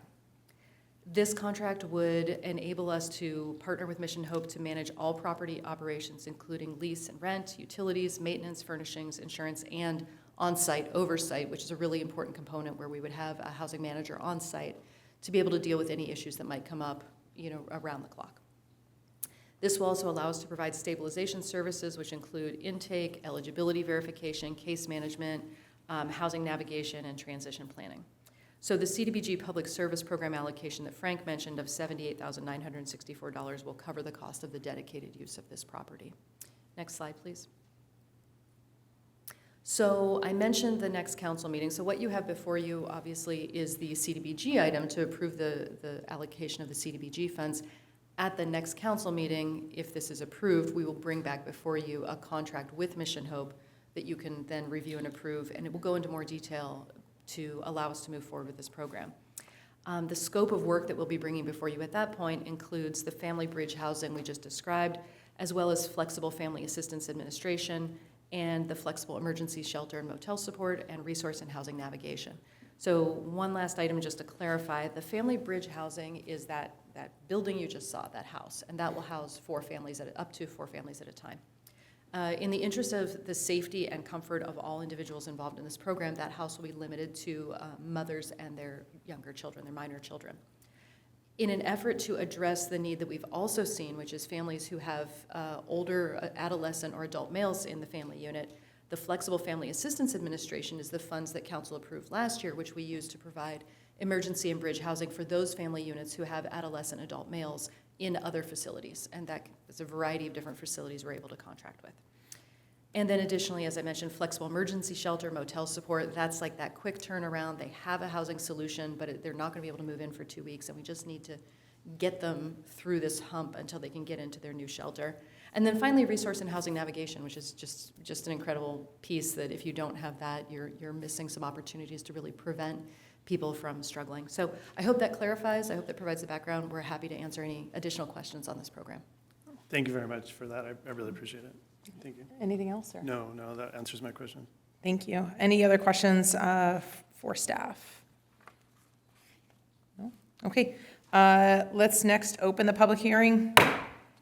And do we have any public comments? Yes, we do. We actually have 6 public comments. Each speaker, as this is a public hearing, has up to 5 minutes. The first speaker is Janice Ruths, to be followed by Heather Sanford. Good evening, Ms. Janice. I think we're almost in evening. Well, good afternoon. Thank you. I'm happy to be here. Good afternoon to council, mayor, staff, community members. I am Janice Roots, and I am here on behalf of Fair Housing Council of Riverside County. First, Fair Housing Council would like to thank the City of Temecula for its continued support for the rights of Temecula residents in their efforts to be treated with dignity. And according to federal and state fair housing law, whether they are renters or owners, the Fair Housing Act exists for all of us. So yes, we handle discrimination, but we get lots of calls, from people who may be getting scammed, or their landlords aren't treating them well, or things that are happening on their properties and they don't know what to do. And so we handle all of those things on behalf of everyone. Fair housing, we also sincerely appreciate the long-term partnership you've committed to with us. We are well aware, and we think you are as well, and especially listening to Councilmember Schwank talk about SCAG and the trends that are going on. We're well aware that affordable housing is really necessary across the state, but really we care about Riverside County, and in this case, Temecula. We get a lot of calls about affordable housing, and a lot of those calls come from seniors as well. They just are afraid, they have fixed incomes. And, we know this issue is not just about people with fixed incomes. It's also, again, about people with low and moderate incomes. And even though the state mandates, we build so much housing, we are in situations, and fair housing understands that, a developer cannot always pencil out affordable housing, right? And so Fair Housing Council just wants to say thank you again for your partnership with us, and that we are also trying to figure out ways to build more affordable housing all around Riverside County, and are happy to partner with you in any ways that we can help. So remember, we're here, and we want to thank you again. So have a wonderful day. All right. Thank you, ma'am. All right, our next speaker. The next speaker is, Heather Sanford, to be followed by Diane Sitar. Hello, Heather. Hi, good afternoon, Madam Mayor and Council and all of the staff. Thank you and everyone else. My name is Heather Sanford. I'm the CEO of Mission Hope. So thank you so much, Erica, for that beautiful presentation of the conversation we have been having for a couple of years. There's lots of more details to come, I'm sure, but I just first and foremost want to thank the Council and the City of Temecula for being such a tried and true partner with Mission Hope. that used to be known as Community Mission of Hope, and Rancho Damacitas, which is that property in wine country. For 35 years was foster care. We transitioned about 2016-17 to serving single moms and their children. And it is still the same beautiful property. Lennar just redid it all over the last few years, and it is stunning. We will invite you to a site visit since we forgot to have pictures. But just to give you the update. So I just wanted to share a couple of things, though. Two different parts I want to do. I want to just give you guys an update so you know tangibly what we've been doing here in Temecula this last year. In 2025, so the 12 months preceding this year, we served 2,039 Temecula residents. We served a lot more people than that through Mission Hope, but 2,039 individuals in Temecula. But just in the month of March of 2026, we served 660 Temecula residents, individual residents, not households. So I just want to throw that out because the need is rising. We've seen an incredible need rise in our food pantry specifically since October, and all the SNAP benefit changes and adjustments that we're seeing right now. So we are seeing a lot more families come in that are not just low and extreme low, but low and moderate and even high moderate families coming in that just can't make the next paycheck. They just need to have food help. And so we're seeing that increase right here specifically with Temecula residents. But I also wanted to highlight that housing program since this is the CDBG and what this money would be going toward. Currently, we are actually housing 3 Temecula Native families in our Empowerment Village program, which is our 24-month program for single moms and their kids, 4 Temecula resident families in our Hope Family Housing, and then 3 additional new in our bridge because we jumped the gun because we just believe in what we're doing anyway. And we said whether we're going to get the money or not, we're going to put Temecula residents in this bridge housing. So we currently have 3 Temecula families in our bridge housing. Totaling, I wanted you guys to know, it's 10 families with 24 children. And those are all Temecula residents. So sometimes in Riverside County, I go to these cohorts and roundtables and they kind of go, oh, but you're fine in wine country in Temecula, Murrieta. I said, you have no idea how great the need is here in Southwest Riverside County as well. So I wanted to point that out so you guys knew what we're already doing. I also want to let you know that 100% of the graduates from our Empowerment Village program in the last 24 months are now living successfully in sustainable independent housing on their own. That is huge. They did not return to homelessness. They did not return to their parents' couch. They're living in apartments in Temecula, a couple in Murrieta, but they got to stay local to Erica's point, where their kids are still in the same schools, have the same friendships, the same Little League coaches that they've grown up with since they were 2 or 3 years old. That is a beautiful proof of what we're doing and how it works. And the main reason it works is not just the house or the space, it's the wraparound services, it's the case management we do. We walk with the family for not just months, but years. And then when they become alum, they're part of our family. So I wanted you to know that we will take with care the residents of Temecula that we get to put in this program. We won't just offer them a fish, we'll teach them how to fish, we will help them. I'm sure you're aware, we just went to that, Councilman Zach. I mean, the stats right now are crazy. 37% of female workers in Temecula, this is a specific stat for the city of Temecula, 37% of the female workers' income is at low income or extreme low income of poverty level. So imagine a divorce happens or a loss of a spouse happens or a variety of things that when lifes and it happens, you find yourself in a situation you never anticipated. I did the same thing. I was married for 17 years. Now I'm a single mom. Never once thought the Lord would make me run a single mom's program and make me a single mom just to relate to it. But you know, we never know what's going to happen in life. So we're here to fill that gap. We're not a handout. We're walking with people. We're teaching them who they really are. We're reminding them the gold that's already in them and helping them be who they were already meant to be. So I wanted you guys to feel confident in the work we're doing. I'm going to use the remainder of my little bit of time to say I do want to advocate for the fact that I have friends behind me in this room that are really concerned and worried that they did not get allocated money from the CDBG program that they were relying on, including the Hope Food Pantry. We always have used our CDBG money for the food pantry side of our programming. So I just am really putting it before the council to hear their words and however we go about helping out. I know there's some other conversations in play of how we might be able to meet those needs, but I would strongly encourage you to meet the needs. We collaborate with every single person that's sitting behind me, and we can't do it without each other. So thank you for your time, and I appreciate you guys so much. Thank you so much for all your time and help in the community, Heather. All right, our next individual. Yes, our next speaker is Diane Sitar, to be followed by Marshall Hamilton. Good to see you again, Diane. How are you, ma'am? I'm great, thank you. Good. I'm here on behalf of Thrifting for Gifting today to share our school zone program with you and our request for grant funding. Our school zone program provides new school clothing and shoes to students from low-income families. It also includes homeless families, such as the families that the city plans to help with your Family Bridge program. And I think our school zone program actually would be a good complement to your Family Bridge program. To give you one example, this week we're helping a family. It's a homeless family that currently is residing at Project Touch, and their children are 5 of their children are enrolled in school in the Temecula School District. And the school staff called us last week and asked us if we could assist the family because the children are coming to school in the same clothes every day and they're torn. And so when you look at children like this, you know, all these kids face a tremendous peer pressure at school. And so when children don't have appropriate attire, it affects their self-esteem, their willingness to participate in school activities, and also their attendance.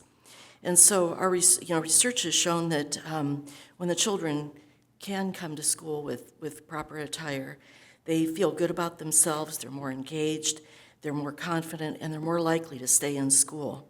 If we help those children to stay in school, they have a better chance of becoming productive adults. And so something as simple as a new outfit or a new pair of shoes can make a world of difference to them and help them stay in school. And so while I certainly understand, you know, the goal of the city, and we appreciate your consideration of this, I do want to make note that without this funding, it would have a direct negative impact on our program and our ability to serve the same number of children in the city of Temecula. So I really appreciate your consideration and your support from the city. Thank you so much. The next speaker is Marshall Hamilton, to be followed by Ashley Brown Mills. Thank you. My thing wasn't working. Great to see you, Marshall. Hello. Good evening, Mayor, City Council, staff. My name is Marshall Hamilton. I'm the Executive Director for the Safe Family Justice Center, so we're your victim service provider, and we're located right off of Pajol Street. I wanted to echo what Heather said, is that, you know, the bridge housing is going to be really, really important, and we do work collaboratively as nonprofits to serve those individuals, and I think oftentimes when people are entered into homelessness, where all of our nonprofits are touching them in some way to try to provide that stabilizing support. At the same time, a couple of considerations that I'd like you to consider as you evaluate the reallocation of the CDBG funding this year. For many local nonprofits, including the Family Justice Centers, CDBG has been one of the few stabilizing sources of income and consistent and reliable funding sources available to us. Over time, organizations have built programs, staffing, service delivery models with the understanding that this funding would continue at some level. For us, this has supported direct services like crisis response, safety planning, working with the local police department to support survivors and families in Temecula navigating violence and instability. When that funding is redirected, even for a worthy purpose, it creates immediate gaps that are difficult to absorb, especially in a moment where state and federal funding streams are becoming more limited and more competitive. CDBG funding is federal funding, so when it's administered through local nonprofits, it does more than just fund the service. It actually builds capacity. So we are then able to explain to other funders that not only are we funded by local partners and funded by the city, we're also receiving federal funds and being able to steward those funds successfully. That allows us to develop the infrastructure needed to manage federal dollars, strengthen compliance, and grow as long-term partners in serving the community. I also wanted to acknowledge that the city's consideration for expanding the community service funding guidelines in response to this potential change in CDBG funding is a positive step. However, as it stands, CSF funding does not allow for salary reimbursement for nonprofits. For many nonprofits, including Safe Family Justice Centers, staffing is the service. Our advocates are the service that we're providing. Advocates and case managers are the ones directly working with the Temecula residents in crisis, helping them navigate systems and move towards stability. Without the ability to fund those roles, it significantly limits the impact and accessibility of those dollars. More broadly, we're in a moment where nonprofits are being asked to do more with less. Federal and state funding is shrinking, shifting, reimbursement timelines are really long, and demand for services continues to increase across the board. particularly for vulnerable populations. Local investment is not just helpful right now, it really is stabilizing to the organization. My hope is that as the city moves forward, there's consideration for maintaining some level of CDBG funding with nonprofits or exploring ways to ensure that the infrastructure and capacity for community-based organizations serving Temecula residents are not unintentionally weakened in this process. Thank you for your time and your continued commitment to the city of Temecula. Thanks, guys. There we go. This thing isn't working. All right, thank you for coming up. And after Ashley, we have Carly Bennett Valle. Good afternoon, Mayor and council members and staff. I'm Ashley Brown Mills. I'm with Voices for Children. Voices for Children has proudly served children in Temecula for many years through our court-appointed special advocate or CASA program. We are currently serving 14 children in Temecula, and based on current trends, we anticipate serving approximately 18 children total this year at an average cost of $2,000 per child. These children have experienced abuse or neglect and rely on a consistent advocate to ensure their voice is heard during life-changing decisions. I want to be very clear, Voices for Children will continue serving children in Temecula regardless of tonight's funding decision. Our commitment does not change, however, the level of responsiveness, staffing support, and individualized attention we can provide is directly impacted by CDBG funding. For several consecutive years, the City of Temecula's CDBG investment has played a meaningful role in supporting our CASA program by funding the professional staff who recruit, train, and supervise volunteers. That partnership has allowed us to show up consistently for Temecula's most vulnerable children. I also want to acknowledge that Voices for Children is not alone. The other nonprofit partners represented here today are similarly impacted by this recommendation. While each organization serves a different need, together we form a safety net that Temecula's residents rely on every day. Concentrating public service funding into a single, yet very important project represents a significant shift, and the impact will be felt by children and families across the community. We respectfully urge the council to reconsider this approach and continue finding a way to support a balanced investment that allows proven programs to continue serving those who need us most. Thank you for your time, your consideration, and your commitment to the Temecula community. Thank you for coming. And our last speaker is Carly Bennett Valle.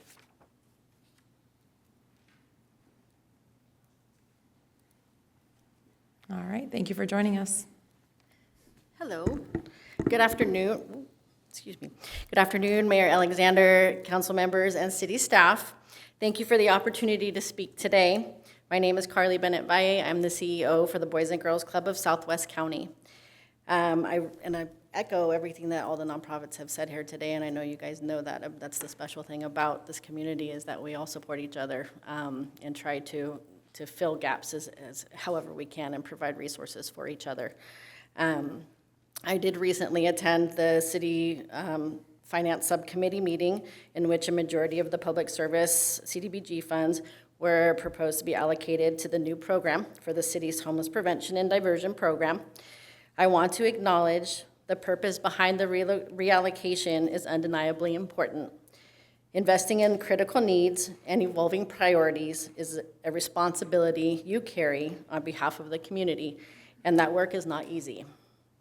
However, as these decisions are made, it is equally important to consider the unintended effects that can arise, especially when all available funding for public service activities is redirected at once. Boys and Girls Club has been a trusted resource for low to moderate income families in Temecula for 36 years. It has provided safe spaces for youth, academic support, mentorship, and access to opportunities that many families would otherwise struggle to afford. These services provide support that helps working families remain stable and help young people thrive. The complete removal of this funding has had direct and immediate impact, especially for organizations that have received CDBG funding consistently for years. And while the reallocation may serve another worthy purpose, it has created a gap in services that is now felt by the very residents CDBG funding is intended to support. Part of the discussion in the Finance Subcommittee meeting touched on ideas to make changes to the city's community service funding to potentially help offset some of the effect for those who did not receive any allocation in this proposal for the CDBG fundings for the 26-27 year.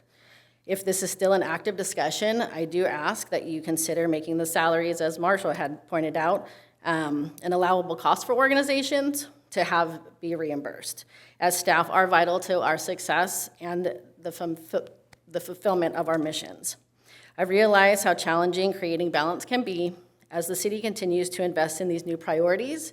Please consider preserving some level of support for organizations with a proven track record of serving Temecula's low to moderate income families and allowing our important programs to continue making a difference. I appreciate all of you for all the work that you do every day. Thank you for your time. All right, thank you for your time. Was that it? Okay. All right. All right, at that point, I would like to close the public hearing and open it up for a discussion or motion at this time. And I believe Mayor Pro Tem would like to speak first. Sure, thank you. So I first wanted to start by saying I appreciate the staff bringing forward the recommendation that they did this year to shift the allocation of resources into the programs that were described earlier. I think that's a critical need in the community. It's obviously fulfilling an important purpose. And I think certainly meets the obligations under the federal guidelines and program too. To the folks who were at the subcommittee meeting where we talked about the other projects, I made a commitment to, and I know Mayor Alexander did as well, to bring forward to the rest of the council. We just haven't had the opportunity until here today to kind of bring this forward and talking with the city manager's office that, yes, we realize there was a shift in resources. No, there isn't a gap in services, or at least there shouldn't be, because CDBG funding from this allocation wouldn't have come in until this summer anyway, is my understanding, right? So unless I'm missing something in that conversation. Well, Frank can speak to sort of when the funds become available. This is typically the time where we're bringing forward the recommendations and the council's making their decisions, and then we're filing accordingly. Yes, that is correct, where those funds, should they have been, whichever distribution happens, those funds would become effective July 1st of 2026. Thanks. So I just wanted to clarify that, our decision to move funding to a different program area does not create a gap in existing services, because those funds simply just wouldn't have been available until July 1st anyway. But the recommendation by the council or the subcommittee was that let's, place these funds potentially more appropriately into community services funding as well, work with the city manager's office to fill that gap. And then have, it's going to have to be obviously a reapplication process. We clearly have some policy cleanup to do as well, to talk about whether or not those funds could be used for salaries. I think appropriately under these circumstances it should. Under other circumstances, I think we keep it as the status quo for how we fund other programs accordingly. But the goal here wasn't to create a gap or create a loss in the community, but to actually enhance overall community services and support. That the primary, from an administrative standpoint too, making it a whole lot easier for us as a city to respond to the requirements of the CDBG and federal funding programs, to have one source of funds that's allocated instead of the variety, usually 12, 15 different, projects that got funded instead. So it relieves a significant administrative burden, and then, hopefully, if our colleagues agree with us, that we, reallocate funds during the budget conversation this spring to make sure that those funds are replaced in time for the beginning of next fiscal year. So that was the goal, and frankly, I hope we're still on track for that conversation. I know the mayor and I have spoken about it, at length, and I know that, our plans haven't changed, but, this is the first time, obviously, bringing this forward to the remainder of the council. So, but just be assured that we weren't, doing this as a snub to anybody else in the community, but, as a genuine, opportunity, I think, to increase the overall support of these kinds of organizations and efforts within Temecula. So I will pause there and see if anybody has any other questions about that, and appreciate the council's support for the recommendation for the subcommittee moving forward. All right, yes, Zach. Thank you very much, and thank you very much, Mayor Pro Tem, for that. I'm not on the Finance Subcommittee, but reading the staff report and seeing everyone in the audience today, I knew these things were coming, right? And it's so hard, and I know that it's a struggle on the Finance Committee or Community Services Grant Funding Committee when we have all these applications and you're going through and you're divvying up. You know, last year we did $82,500 for nonprofits, and I think we ended up doing like almost 30 at smaller amounts. So we might need to think about, you know, prioritizing that in a more meaningful way. Instead of trying to spread it out, trying to go like, what are the services that are most critical to the needs of Temecula residents, and just fund those at like a higher level, right? And just 10,000, 10,000, 10,000 to make these nonprofits in our community that do amazing work whole, right? Another thing that I think we can help with is like, we need to build up that muscle in our community of like giving, right? And I know, you know, like, it's kind of like superficial in some ways, like, oh, we have these like Giving Tuesday and these things. And it's like, there are a lot of very like generous people in our community, but I think we need to remind the work that you all do and do it a little more often and get people thinking about filling gaps in different ways and build up that muscle within the community just as a whole. You know, the 100,000+ people that live here, to remind them of the work that, you know, the nonprofits do. So, yeah, this is the first time hearing of this, and that's just the way the subcommittees work.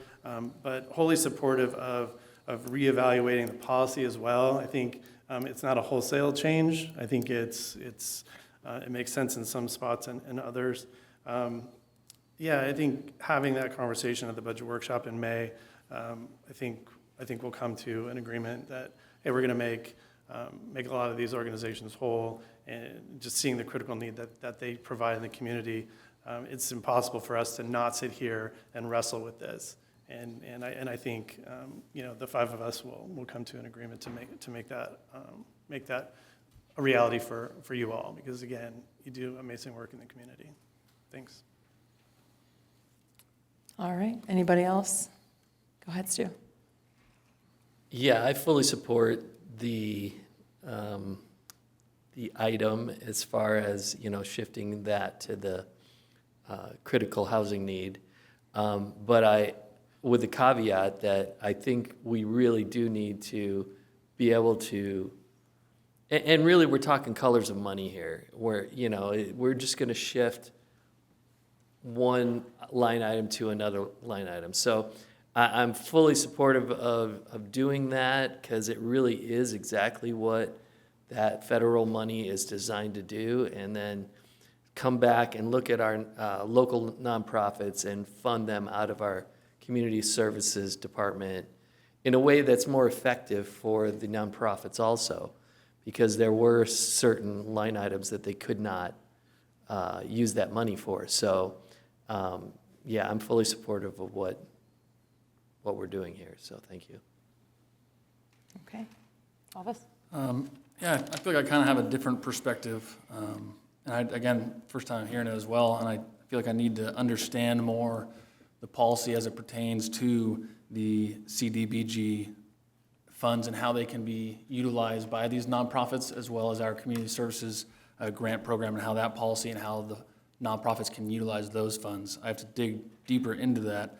But on face value, again, it is difficult because I love Mission Hope. I love everything Heather's doing over there. I love all of that. But I also feel that shifting all of the funding at once, the CDBG funding, and I guess if we fill that gap at the public budget hearing, it would make sense. But I think the nonprofits are saying, if we don't like, they didn't expect to have that funding today, but they expected to have it in July when the federal funds usually come.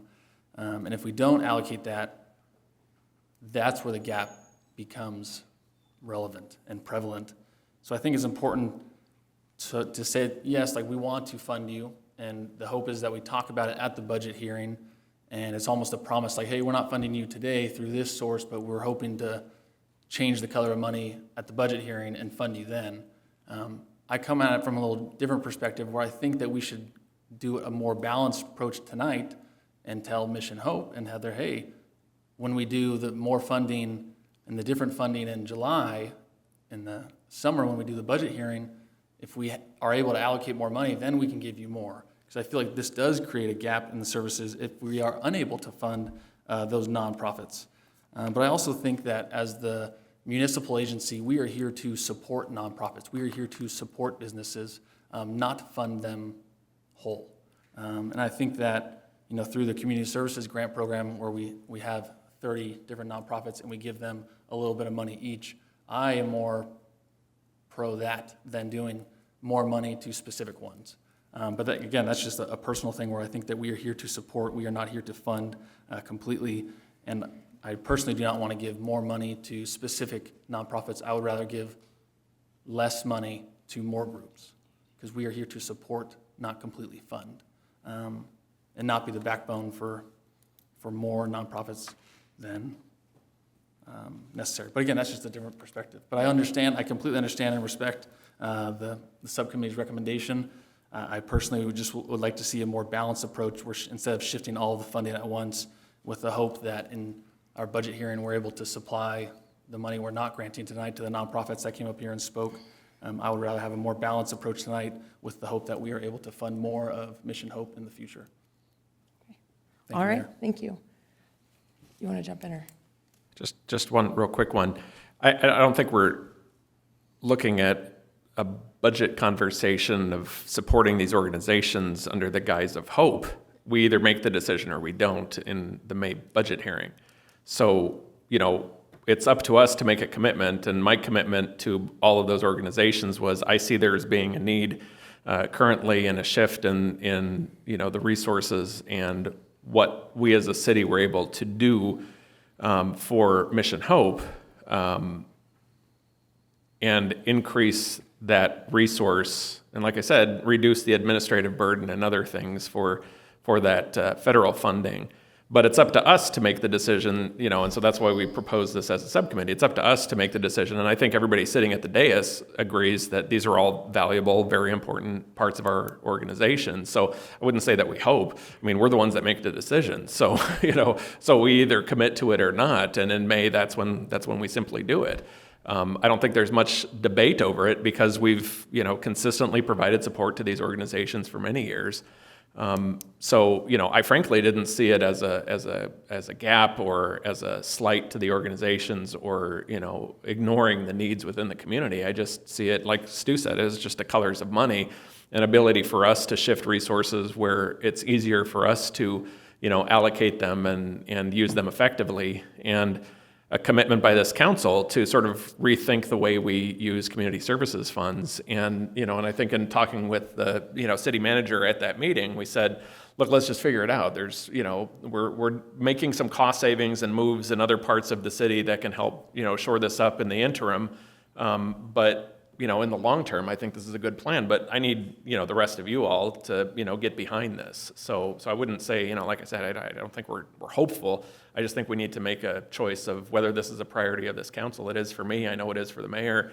It sounds like, you know, the rest of the folks are kind of on board. So we just make the decision and make it happen.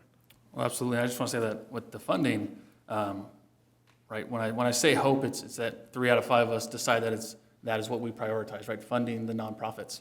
And if you look at the previous slide in the previous years, nonprofits always ask for more than we give them. And that's when the hope comes down to it, right? They don't need 2,500, they need 10,000. They always ask for 10,000, we split it up to 2,500. So when it comes to the priority of the council, I don't disagree with you that we are here to help and fund these nonprofits. But the question and that hope becomes how much, right? Because they apply for 10,000. So if it is truly the priority of this council, and we're talking about colors of money, why don't we fund them completely? Why don't we just say, hey, they're asking for 10,000, everyone's asking for 10,000, let's give them all 10,000. That's the question. Is it our priority? But at the end of the day, it's municipal dollars, right? These are taxpayer-funded dollars. So the priority, yes, to fund them a little bit, but what's our priority? How big is it? Let's fund them all completely. Or where's the line for this council, if that is truly the priority? I see the city manager. I'm going to jump in, if that's okay, and then Stu, I'm going to go to you next. So great conversation, by the way. So Would yes, you sir. like me, I'll wait, I'll defer to the council, and I have a lot of thoughts on this too. Can I just jump in real Please. quick? Awesome. And then Stu, I'll go back to you. So just a couple of things. So obviously, the one thing about myself is I've had the privilege for 6.5 years to sit where you guys are at. So as running an organization as a nonprofit, to know what it's like to have to fundraise, to know what it's like to hope and pray every day that you get funding for whatever is needed for the community, for rent, for the lights just to turn on. So, and this is one of the reasons why it is important for us as council, as a community, to understand the needs. And this is why we have individuals and nonprofits coming up to the dais monthly, because the needs are great of the community and they're only rising. I have a whole bunch of things here, so I hope I keep this in order right now. When I was in the CBDG funding meeting with all the nonprofits, one of the things I did pick up on is knowing SAFE and knowing their advocacy is part of that funding and the importance of that. And I brought that up. And I think, sir, I think you guys needed about 10,000, I think it was. Let me see. Yes, you guys were requesting 10,000 to be able to basically pay for that individual salary. Now that is where, if I can say, I'm going to ask a question and then come back. If I can ask staff, when is the next meeting for the community services funding? So the timeline for the community service funding starts in July, mid-July, and typically the application period is open through September, and then City Council makes a decision on the awards in November. Okay. One of the things that I did want to put out there, and I know I brought to staff and the city before, is, and I'm sure everybody sitting out there as a nonprofit will go like this a million times over, is a lot of times when we give $5,000 to an organization just to be able to do the transactions or have somebody do the funding, the grants and all that, it can get timely. It can get expensive for some of the nonprofits. And I believe our city does a great job trying to line stream that to make it as easy as possible. But I believe, as well as some of you guys, if we can increase that amount, if we can increase that to 10,000 and say, hey, we need to feed people, we need to house people, we need to make sure people are safe, and look at those real key nonprofits that are really, and every single one of you guys make a difference. So I'm never going to downplay anything that any of you do. But just to make sure we have clothing, food, and shelter, if I was to say those are the 3 priorities right now, and then make sure that we can also help out the other areas, but to fund on a larger scale, I think is really going to make the difference. I'm going to pass this to Erica for about a minute, because Stu and I have had the opportunity for the last few years, I think, to kind of go over to Hope, right? I always do it. Go over to Heather's place over there and be able to take a look at just what they've been doing. And there's been so many great discussions. Can you also go into a little bit about, there's more funding coming from the county with this, I believe, as well. And am I correct on that? There's some help on that line with the county being able to help out as well, bring more funding for the housing So portion? the county has a program that is similar to the cities, and it's called the SID program, and they may know about that already, but that is on the county side, and they would apply similarly to how they would apply through the city. Okay, so, but I know there was some matching funds, or there was something that we ended up talking about at some point in time. Somebody can jump in. We don't have any additional direct funding from the county coming in for this specific project, but what we do have is the ability to leverage the funds that we had currently been utilizing internally for some of our other programs. And then because of the way Mission Hope operates, we're actually getting a tremendous bang for our buck with this partnership, right? Yes. So it's costing us, this partnership, if we were to try to deliver the equivalent services, the equivalent level of services, say housing 4 families, with anyone else, or if we were trying to do that on our own, it would cost us at least double what it's costing us through this contract. So because they have additional sources of funding as well, what they're able to bring to the table helps leverage our dollars to make them go further. Okay, that was it. I knew there was some cost savings with this and things. That was a huge part for that, to house these moms and children. Yes, you're absolutely correct. Thank you for that. So that being said, I mean, I would love to be able to also really dig into, again, this is not part of this meeting, but dig into more of the community resource funding and trying to maybe allocate that. I don't know if we can even sooner. I don't know, city manager, I don't know if that's an option to bring that up a little bit easier and quicker so they can get funding. But also, I would be very much open to allowing individuals to be able to, or these organizations to be able to use that funding for an individual, an advocate, or whoever, an employee over there. So I am definitely, I see the importance of all of this, every single one of you. But I also see that there's a lot of need right now for housing women and children. And I think every single one of you know that in there because you're all doing the work. Every single one of you are doing that work. So that's kind of where I stand. I know City Manager, you had something I think you wanted to add. Yeah, thank you, Mayor. Just a couple of points. I wanted to clarify. This is a good discussion. CDBG dollars, as was mentioned, are federal. They're federal grant dollars, okay, earmarked for a specific purpose on a reimbursable basis. CDBG grants that we've distributed to nonprofits for years and years, many nonprofits, and the folks in attendance probably attest to this, there's a lot of strings attached to that. There's a lot of paperwork. There's a lot of follow-up that goes along with accepting federal dollars.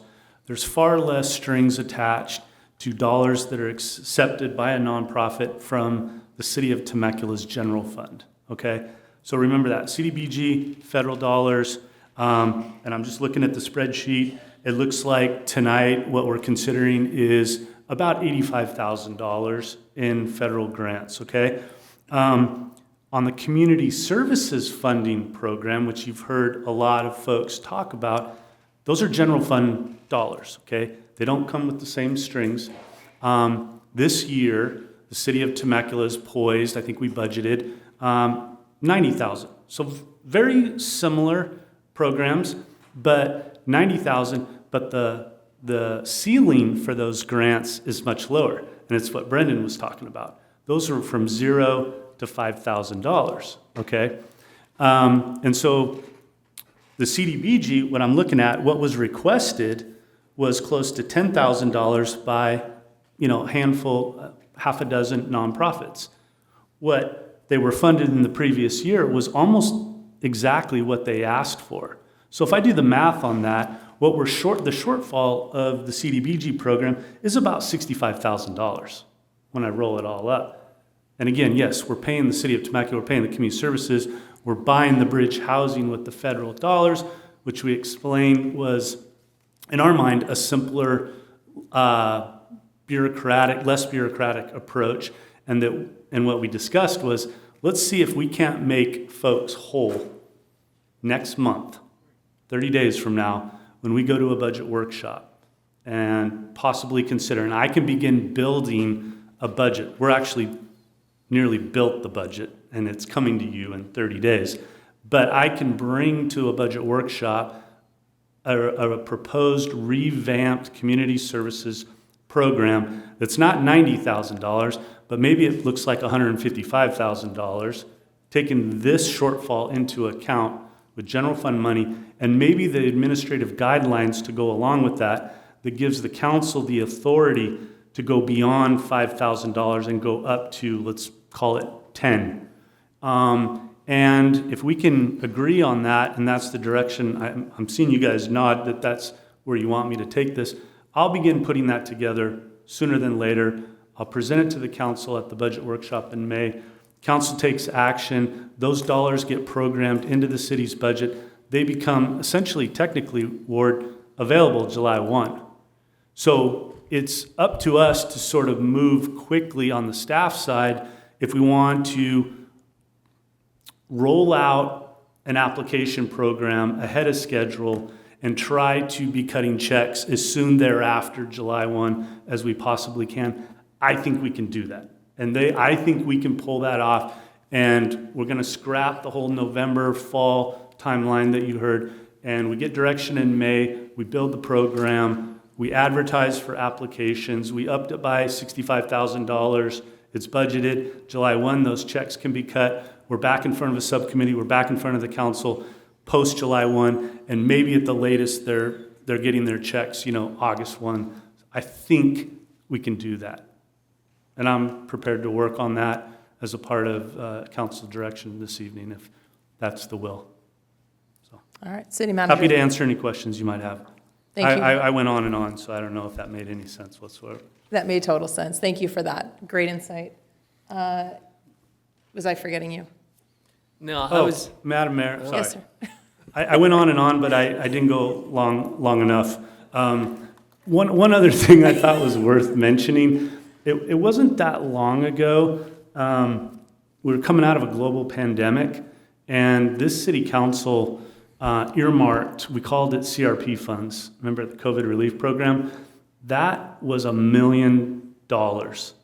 This city council earmarked for nonprofits. And I know folks are grateful for that, and that was a blessing that we could do that. But that $1 million, those were big dollar grants that went out and in many cases tied nonprofits over. And I know they used it for salaries and operations and things, so I know it can be done with the general fund money. Those were general fund dollars. Those were not ARPA money, those were general fund money that we distributed over $1 million in 1 year to Temecula's nonprofits. So. Thank you for that reminder, City Manager. Yeah, and I was just going to reiterate the fact that, you know, the money that we're programming today is money that has to be used for a specific purpose with a lot of strings attached. And the money that we're going to program for these nonprofits are going to have a lot more flexibility and be way more beneficial to those organizations. So it's kind of like, be patient with us, and we'll make sure you're all good. So that's kind of where I just wanted to land on that. We're doing what we can with what we have, and we really want to make it work. So that's it. Absolutely. Thank you.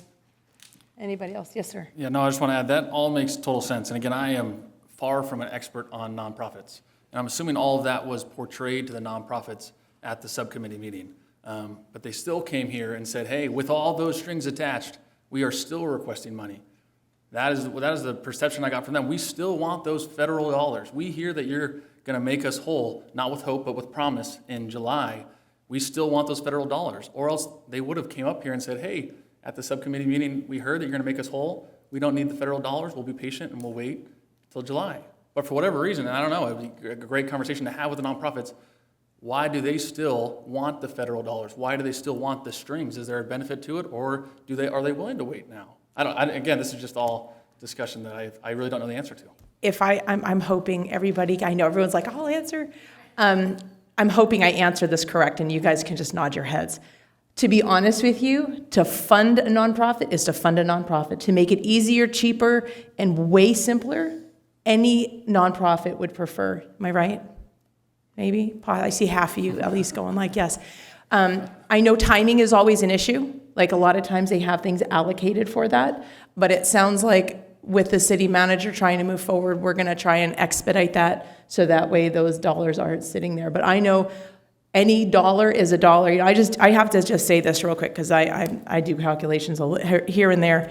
We have over 112,000 people in our city. If everybody gave up 1 cup of coffee from Starbucks, and we all like our Starbucks coffee, you know you do, or your foo-foo stuff, whatever you drink, tea, it would be $560,000 per year. Like, think about that. And I know this city gives, and I know people give more than $5. But I just want to put that out there. Like, think about that. Like, are we really, each one of us, giving what we need to and what we can? And I know that there are people who can't, but I know people give triple, quadruple, if not 20 times that. So I just to echo, you know, I think from their hearts, they want to make sure their funding is complete. I know some of them came to make sure because the community services funding wasn't earmarked for certain items, and so they wanted to make sure that that was being brought forward. But that's what my belief is, and I really hope you all agree. Okay, yeah, I'm getting some head nods. So does that answer your question? No, absolutely. And I guess my last thing would be, you know, enough dollars never is, right? They always need more. And we are the ones that approve the budget. What is the council's priority as it comes to this, right? They are requesting 10,000. The city manager said, hey, we'll take that 90,000 and he'll look to bump it up to 150,000. If they need 250,000, what is the council's discretion. What is our priority? Are we willing to fund all the nonprofits that need $10,000, $10,000? Or is there a limit? Is it, hey, we can only do 2,500 each, or do we do all of them 5,000? What's our priority and which will all be discussed at the May meeting, but it's nice for them to know that it's not just hope, it is a promise of priority. No, and that's a great question. I know myself and Zach 1 year, and who's on the commission or on the committee this year? Is it you and Zach? Community services? Is it you Myself guys? and- So I know that we've had, what, a $5,000 limit before. We can always up it. The problem is we all know as nonprofits, things are getting more expensive, more people are coming in for need. And so the reality is it ever enough? But that's, again, go out to the community, and we need to, and I know all of you do, because I know all of you guys. They go out, and we need to go out to the community, and the community needs to do their job and serve the community, whether funding, hands and feet, whatever that looks like. And it has to come from the community. If we keep coming from our dollars and our purses here, when is enough? Do we up it to 500,000? When do we stop? And so now I'm getting your point where you're coming from. It's like, when do we stop? Where's the line in the sand? But that's going to be something I think that the council is definitely going to have to discuss, because I think about things, city manager, where myself and Zach Schwenker on the subcommittee, I don't know which one, economic something. Strategic fiscal. Strategic, yes, Yeah. there's like 40 of them. And just trying to figure out, like, where do we pull funding from? Like, how do we not continue to go in the red in 8 years? So again, that's another question coming down the pipeline. But these are where I think that budget workshop is going to happen, where we're going to have to take a look at, well, if we increase that, where are we pulling from? Where are we going to shortchange in the community where we're not going to be able to get these things done? But we look at this as a priority. And again, going back to the point, housing, food, and clothing are the priority in our community. And I think we need to focus on that, and we need to continue our outreach to be able to ask that community that is part of just wrapping their arms around to be able to support this community in itself and serve. So, sorry, I'm losing my voice. It's going. Anything else? No, I was going to agree with just about everything I heard. And to Councilman Kalfas, you're right. There's never enough. There never will be enough money. And that's the beauty of, you have us professionals putting together a balanced budget every single year. We have to balance, we have to make decisions, we have to make hard decisions.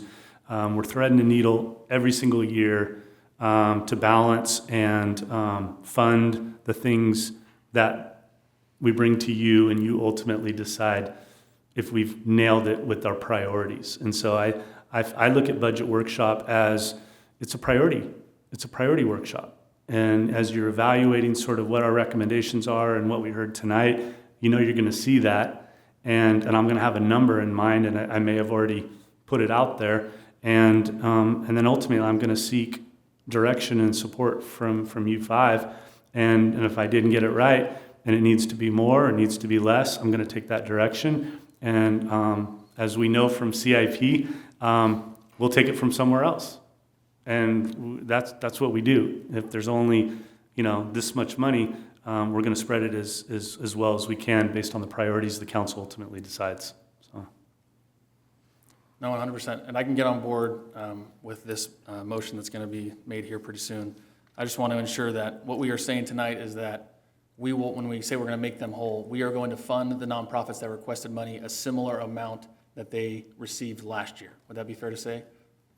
I think we're going to really try. Yes, That's the goal. That's the That's goal. how I came up with the $65,000 shortfall, because I looked at what they received last year in CDBG funding. So. Perfect. Okay. Yes, sir. I just want to add, I don't want to belabor this too much, and it is a nice discussion to have, but the folks that came tonight wouldn't be doing their organizations a service if they didn't come and advocate for this funding, right? So we appreciate you coming here tonight. But I think, and historically this council has changed, but historically the council has been very supportive of nonprofits in the community. It wasn't that long ago that we were hosting a community fundraiser for Michelle's Place, right? And the city seeded, I want to say it was $50,000 or something like that to Michelle's Place for their renovation, rebuild, expansion, right? Mm-hmm. And so over the years, the council has changed, but the core of who we are hasn't. And I think you'll see at the budget workshop that we haven't deviated from this. And while we're moving money around, at the end of the day, like, we believe in what you do and the positive impacts you make in our community, and we're going to do everything we can to make it right. They are hard decisions though, right? So you can take money from, a sidewalk project, you could take money from a road expansion, you could take money from all sorts of things, and we could reprioritize it however we like, right? But it's, again, finding some balance and making sure that we're doing right by, the residents and taxpayers and really in accepting professional staff's recommendation for these things. So May 24th or whatever it is, budget workshop, see you there.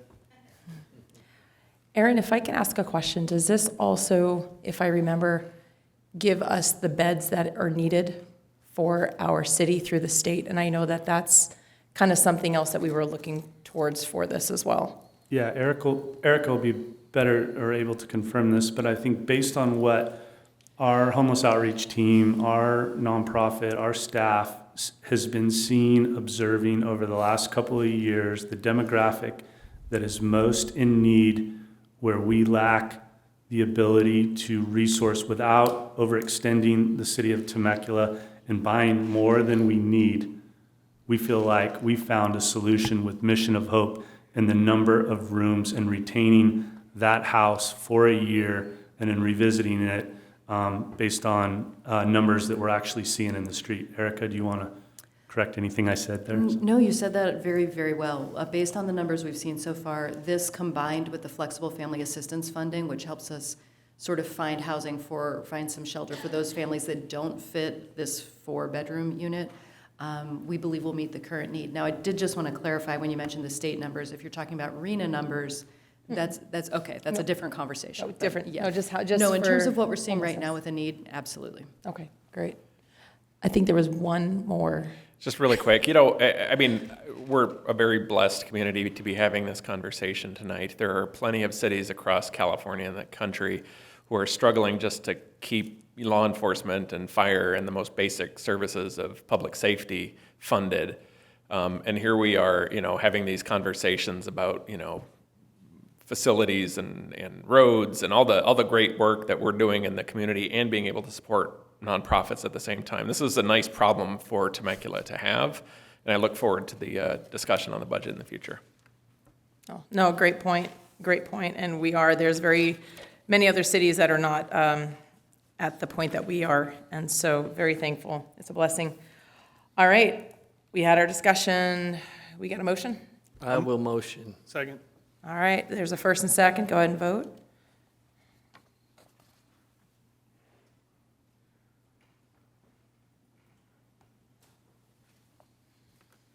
All right, and that passes 5-0, and I am hoping that all of you guys come out to the workshop. Come meet with us if you need to. If there's anything else you need, please, you guys know our doors are open 100%. Thank you to the council for that. Let's move forward. Do we have any other public comments on non-agendized items? We are done with that. Do any of my colleagues have any future city council agenda items that they'd like to bring forward? Nope, seeing as there are none, we're going to move to the amazing city manager report. Nothing further. And you have Mayor. nothing to pass on. How about the amazing city attorney report? Madam Mayor, members of the council, we had a closed session. We have nothing to report from closed session. That's good news. All right, this meeting is adjourned, and we will see you April 28th at 3 p.m. Thank you.